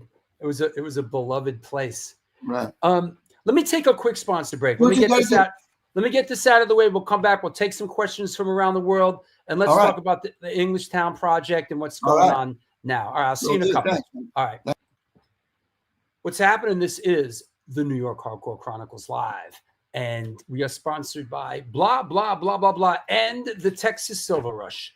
They're a jewelry design firm and boutique store located in the birthplace of the Texas country music scene in Fredericksburg, Texas. They specialize in work with musicians in all music genres to design and create unique one-off pieces, as well as the style and for stage, album covers, promo photos, and social media exposure. Their client list includes Rock Roll Hall of Famers Greg Rolle, Ringo Starr, and of course, Agnostic Front. Information online sales are being taken at their Facebook and Instagram pages, and of course, www.texassilverrush.com. Next up, Mad Vintage buys, sells, collects band shirts, primarily hardcore. The DIY operation was started and is operated by a hardcore kid who just loves collecting and eventually got into the realm of vintage clothing. They are always looking to buy out collections to either keep, sell, or trade. New shirts out of daily at www.madvintage.com and post it on Instagram. Dig deep into that closet of crap and reach out to them. Help me help you, Mad Vintage. Now, this is very excited. I want to introduce to you our new sponsor. Just came on board. Very, very, very excited. Let me introduce you to the Candle Witch Company. Here we go. Candle Witch Company is a female-owned entrepreneur business based out of Connecticut. Owner Rachel King Keys handcrafts soy wax candles set with intentions for your sanctuaries. She is also a freelance makeup artist, quitting MAC Cosmetics retail 4 years prior to start her business. Rachel has also accomplished a life goal dream since beauty school, debuting her artistic showcase, Hotties and Hellions, that features live bands, burlesque, sideshow acts, vendors, food trucks, and this year a live auction, all with proceeds going to the mental health program Punk Rock Saves Lives. Catch her in the tri-state area doing her thing, slinging candles at events, and keep an eye out for her show coming to New York in the spring of 2026. You can find her on Etsy and on Instagram at Candle Witch Company. And I want to say that they sent me a lot of really cool stuff, some cool candles with beautiful, beautiful, beautiful candles. Oh, that smell really great. This one is called Seance Room. This one is Daddy Dom. This one is Apple Harvest. Ooh, wee! Apple Harvest. And this one is Muckcher House. Look how beautiful these are. Woo! And then I got to ask I'm a little confused exactly what these are candles, but I don't see wicks. So I need an explanation as to how to execute these. So that said, that is our new sponsor, Candle Witch Company. Give them some business, make them happy. Hey, I want to mention coming up next on the show 1 week from today, Don Capria, film director, will be on the show celebrating the release of Director's Cut along with actor Louis Lombardi from The Sopranos, 24, and Suicide Kings. A week after that, personal favorite from the Broadlow, Benjamin Howard Smith. He was also in Sweet Diesel, The Kill Van Cole, and the Gilgo Beach Boys currently. Yo, the return of Freddie Mabel celebrating the release of True to the Game, the Roadrunner Years on Sunday, June 15th. Mike Milewski, my Polish brother from Bulldoze, Train of Thought, Homicidal, Hold My Own, and Zero Trust will be on Wednesday, June 18th. And J-Way from Bayway, who are just blowing up, coming out of New Jersey on Wednesday, June 25th. Going to be announcing a bunch more shows pretty soon. Lots going on. If you have any questions for our guest as we kind of enter this last segment of the show, any questions, go deep, get weird, now would be the time to post them. Let's bring back Mike Falzarano. Hey, man. Hey. You know, yeah, hope you're having a good time, man. I'm having a great time. Let's talk a little, we're just going to kind of poke around a little bit. This looks fun. This looks cool. Tell us about what's going on with Fowls and Friends. All right. Well, first of all, you know, these are the guys, all these guys here are in the Englishtown Project. And when we're not doing the Englishtown Project, we do this other thing. The Englishtown Project plays the music of the Grateful Dead, New Riders of the Purple Sage, and Marshall Tucker, the Marshall Tucker Band.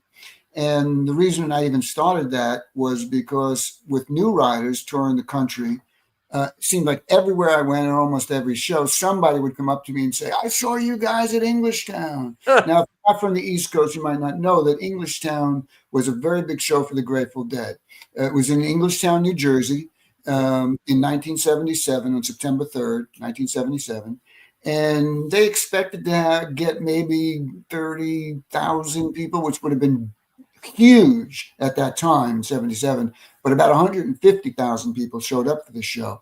So a lot of people were at the show. And for many people, it was the very first Grateful Dead show, or it's the first time they saw the Grateful Dead and the New Riders. So everywhere I toured with the New Riders, I'm sure if Johnny were here, he could back me up on this.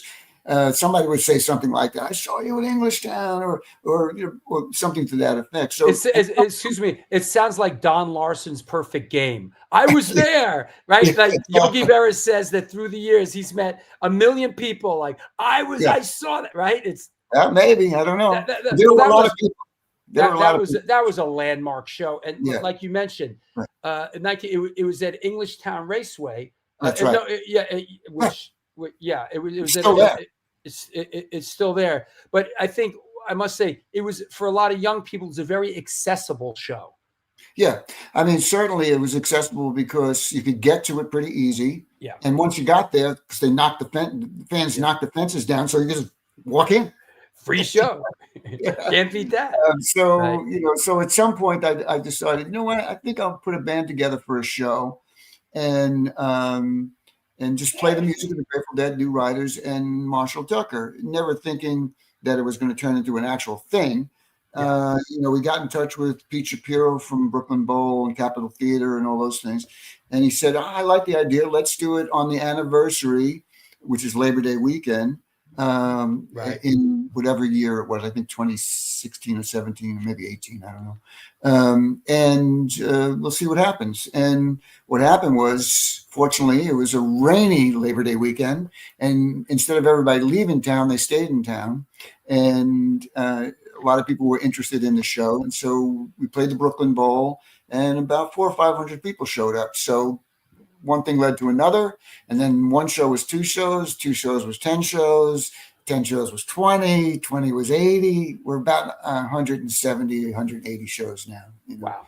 And it's been really fun. We got slowed down by COVID, like who didn't in 2020, but things are rolling along with that. And then, so make a long story short, when Fowls and Friends, when Englishtown is not playing and or can't play in some place, I do Sure. found friends and play sort of similar music, but play more original music as well. Gotcha. Yeah. It is a great.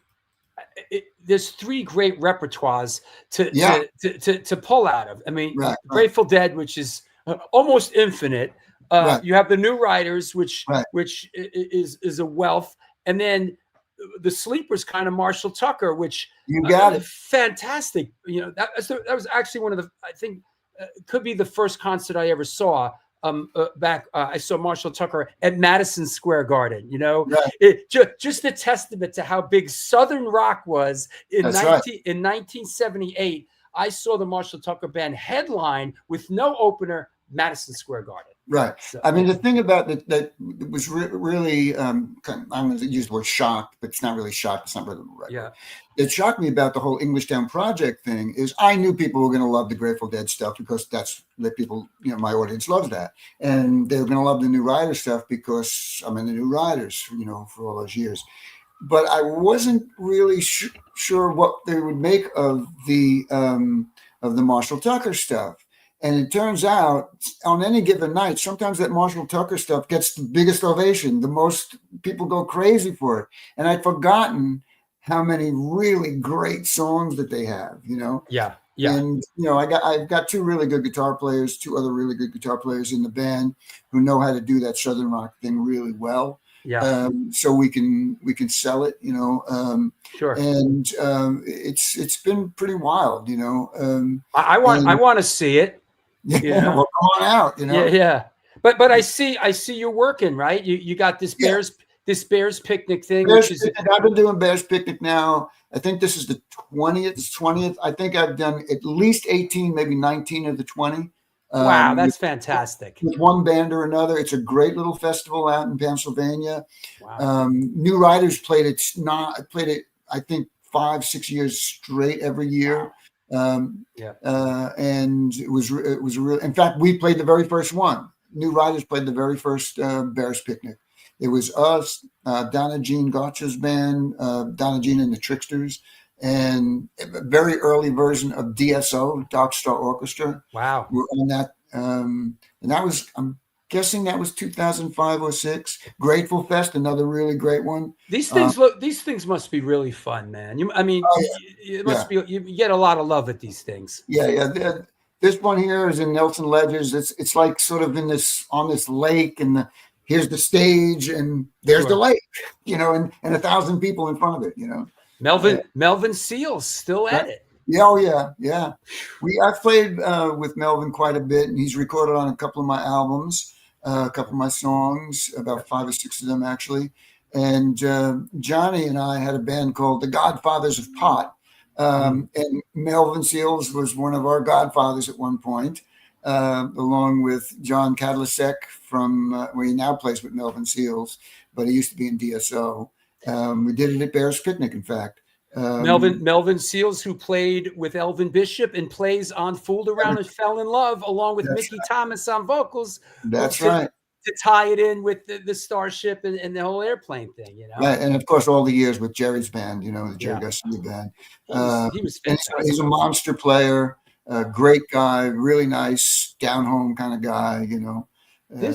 And it's something I didn't know about till I got in the studio with him. He's a really great classical piano player. I mean, he played it was a big grand piano at the studio, and we were talking in the control room with one of the engineers. I was talking with him, and then I hear this like sort of really classical piano piece, and I go, I'm thinking it's in the PA or something, and I look out there and it's him playing.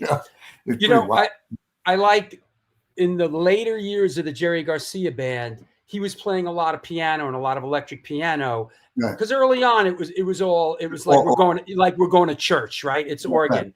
But his piano playing was really beautiful, really fantastic. Here's another one. I mean, all these look like a blast, man.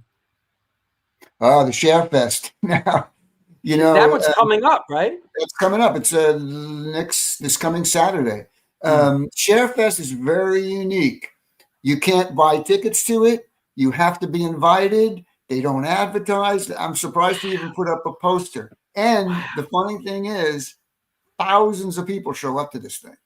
You know, we played there a couple of years ago, and then they lost their license to do it in that place. This is a new venue for them. I see. But it's one of these crazy things where, you know, and I know the woman who is the promoter, you know, Sarah. And Sarah, I don't understand it because and on top of all that, they've been running this for 20 some odd years. Wow. And until I played it, I never even heard of it. You know, to I never heard of it. Yeah. my agent, a couple of agents back now, got in touch with me and said, you know, Sarah, I know Sarah. I played at her husband's funeral. I said, you know, I go, the Share Fest? I never heard of it. Because, oh, no, it's been 27 years they've been doing it. I'm going, really? I go, I don't see they advertise. Oh, they don't advertise. So what's the point of that? To just keep it small, keep it intimate, keep it? Well, I think it's, I don't know. Your guess is as good as mine because, you know, I mean, you would think, well, like some of these festivals get too overblown. So, you know, I mean, it's not like they keep it to 100, 300 people. A lot of people, 1,000 people or more show up to this thing, you know? Well, I would guess that here's another one. Like this one could get a little unwieldy just because it's Jerry Jam, and like they're gonna come out of the woodwork, you know. Well, Jerry Jam. You know, the funny thing about Jerry Jam, there's several Jerry Jams. This is Jerry Jam Long Island, and I again know the promoter really well, and a lot of my guys play in other bands that are on the Jerry Jam, and then there's Jerry Jam Vermont. There used to be a lot more. Fortunately, we're down to just the main ones now. And this is one of them. And it's at this park, Cathedral Pines Park, way out on Long Island. You know, it's way out there. And the thing with Jerry Jam, this is a special one because this is sort of a smaller festival. And which is, I kind of like those better than the big giganto things because the big giganto things, sometimes the audience is too far away from you. Sometimes they're hard to get into and then this happens and that happens, you know. This is the perfect size. I'm looking at it on the map. Yeah, it's way out there. It's way out there. You got to want to go there. You know? You got to want it.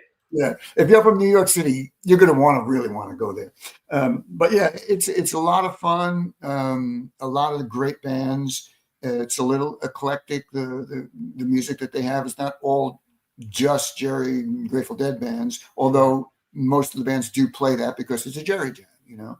Yeah. And he has a theme. Like last year, everybody was asked to incorporate a Dark Star Orchestra into song, not Dark Star Orchestra, but Dark Star, the song, into their set or a song. This year, his theme is What Would Jerry Play? So pick some songs that you think Jerry might have played had he lived on, you know. So it's kind of a cool thing, you know. Fair enough. I got a question from Francis Sawyer. Having spent much time playing in the Bay Area, any memorable interactions with promoter Bill Graham? Yeah. You know, I got to work for Bill because with Hot Tuna, who was one of Bill's favorite bands, many times, playing the Warfield Theater probably 5, 6, maybe 10 times. I don't even remember how many times. But yeah, I would say, you know, he's always extremely nice to us and took care of us really well. And we always had a great time playing for him. But if you really want to hear a couple of funny Bill Graham stories, let's go back to when I'm a teenager and we're going to the Fillmore East in New York City. Right? Oh boy.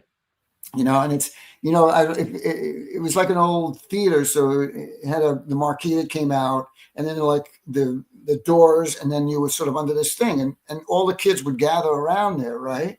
Out in front of the doors waiting to get in, right?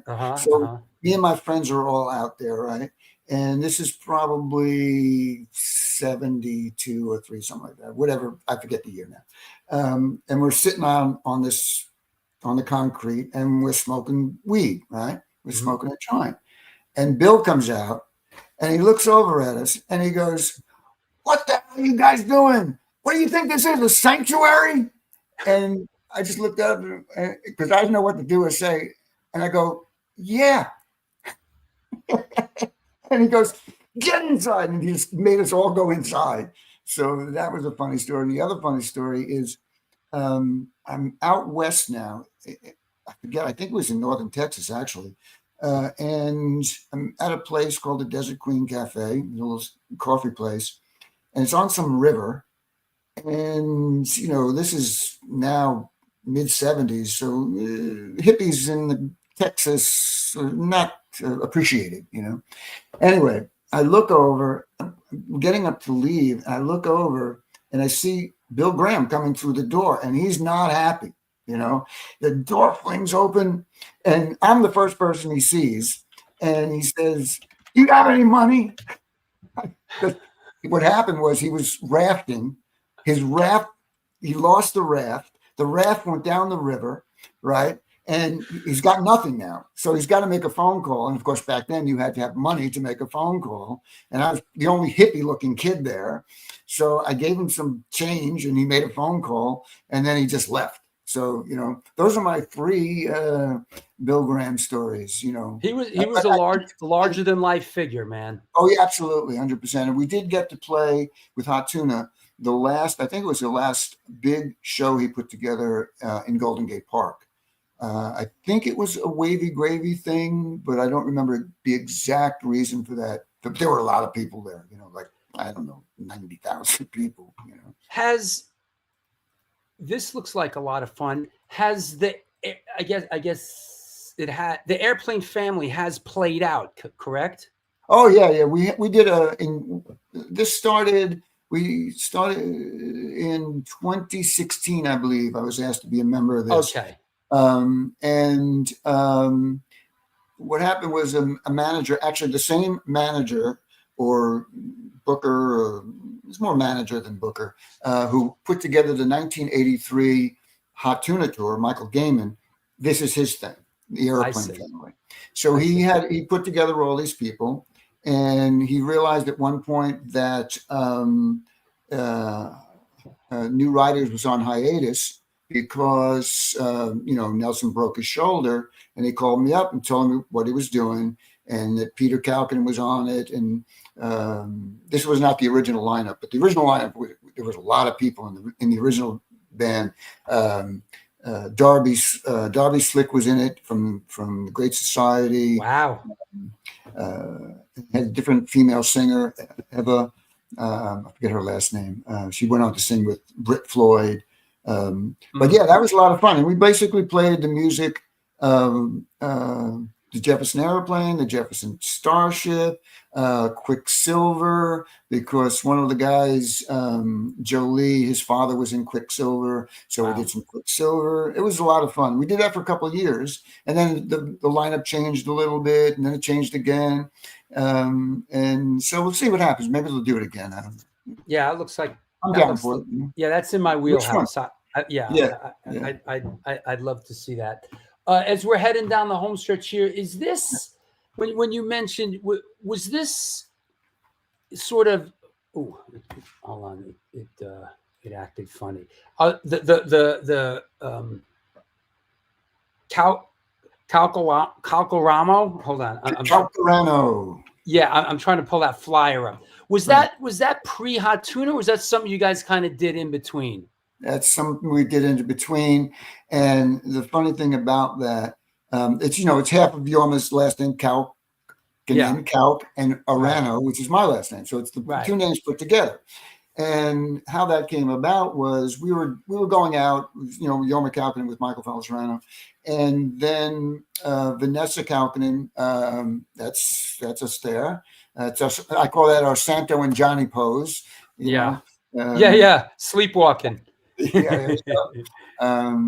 So we were going out on the road doing that, and Vanessa Calkinen was Yorma's wife, was the manager, and Ginger, her sister, was making the tour booklets, right?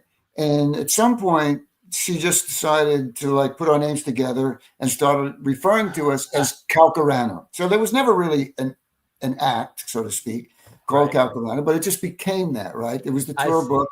And then it was kind of funny. So we printed up a couple of T-shirts, and then they sold out like that, you know, they are the collector's items, you know, and then one thing led to another, and then we toured for a bit. Whenever Hot Tuna wasn't doing something, we would do this Calcarano thing.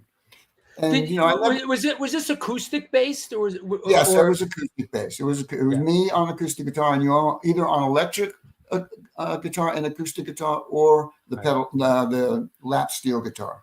Right. And so the funny thing is, I never really looked at it as like a thing, you know, it was like a real band or something like that, right?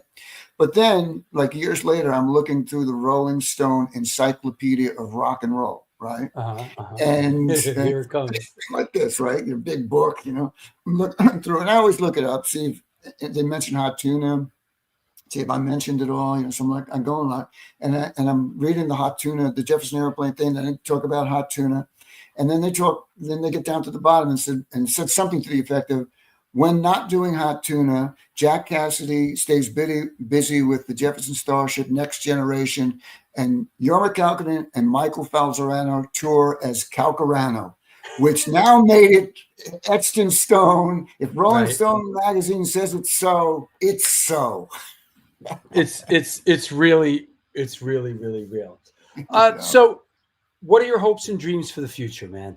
My hopes and dreams for the future is that everybody in this country will once again get together and just be a little bit more open to being friendlier again. That's the big hope and dream.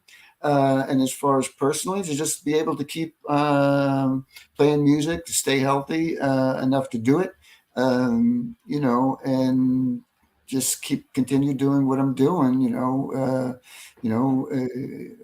there it is. That's a couple of years. That's on a New Riders tour, a couple of years back. So, you know, and maybe, you know, you never know, maybe do another Hot Tuna. I mean, not Hot Tuna, but a New Riders run, or at least a show. I'd like to do at least another show, maybe on the West Coast, maybe one on the East Coast. It'd be a little tough because, like I said, you know, Dave's not really traveling well these days. But who knows? You know, maybe it could happen. You know? Yeah. So stranger things. You never know. You never know. Ken B says, "I'll see you at Jerry Jam." All right, so, Ken B. I don't know if I know Ken B, but I'll see you at Jerry Jam. You don't know Ken B, but you know Ken B, right? Yeah, Jerry Jam's always fun, man. Hey, Mike, thank you so much, man. This one meant a lot to me, and I really enjoyed chopping it up with you. And let's keep in touch, and I'll see you out there on the road soon. All right, stop by next time Englishtown's in town. We're coming to New York City 2 weeks from now. Be at the Iridium. Is that right? How come I don't see these things? I don't go to the Englishtown Project website. It's EnglishtownProject.com. You know. Trisha Styles says, "How about in Iowa again?" Yeah, Trisha. Yeah. Hi. Yeah, we'd love to, but you know, it gets expensive to go that far out. Is that Iridium, huh? Yeah. I gotta look this up. I believe it's not this Saturday. I think it's the following Saturday. You know. Let me see. June 7th, maybe something like that. Live, all events. Here we go. Let's see. June 7th. Let me see events. Let's see. Englishtown Project, June 7th. June 7th. Good Lord, that one. Let me see let me see what's going on June 7th. Oh, wide open. All right. All right. Send me a text reminder. I'll put you on the list. I'll reach out. Cool, man. Good. I'm excited. I really want to see that. If you want to come to Long Island, we're playing the Landmark on Main. That's a killer venue. You know. Where's that? It's not that far out. Yeah. It's kind of like maybe. Well, the thing about Iridium is it's 3 subway stops from where I live on the Upper West Side. Yeah, that's right. That's what I figured. You know, that's an easy one. You know, it's an easy one. Thanks a lot, Mike. You did come to, you know, what do you call it? The turning point. You know what? You left Manhattan. From where I live on the Upper West Side, it's literally like 25-minute drive. It's nothing. Yeah. It's about that from my place in Union City. It was nice. All right, Mike, I'll see you down there. I'll see you soon. Thank you for coming on the show. It was fantastic. Jules, thanks for having me. My pleasure. Take care. All right, man. Take care. There you have it. Another one in the books. Mike Falzarano. Fantastic. I really enjoyed it. This one meant a lot to me personally. As a lot of you know, as a young teenager, I rode the rails with the Grateful Dead, and saw, you know, Hot Tuna and Marshall Tucker Band, and these bands were really, really, really big in my world and shaped who I am today as a very young teenager before I got into the hardcore thing and the punk thing and all that. So it was really great having Mike Falzarano on the show. That it was a big one for me. Just a reminder, I know a lot of people know this. This Sunday, there's not a show. I am getting married down at the Bowery Electric. It's going to be a circus, and we'll see you back here a week from today on June 4th. So that said, yeah, right? He was a great guy. Yeah, I knew he was going to be great. I knew he was going to be a great guest, Francis. Just saw that coming, you know. I didn't mention to him. It's just my perception of him was always he's another one of these guys that just loves music, you know. And if he wasn't playing music, he'd be at you know, all these concerts. He's just one of these individuals, music people that just love music, like Michael Alago. There's yeah, that's right. He's from Long Island, so of course, right, right, Lori Dawn, exactly. All our Long Island people and Long Island fans. Thanks a lot, everybody. It was a fantastic show. We'll see you soon. Until next time, do good things, and good things will come.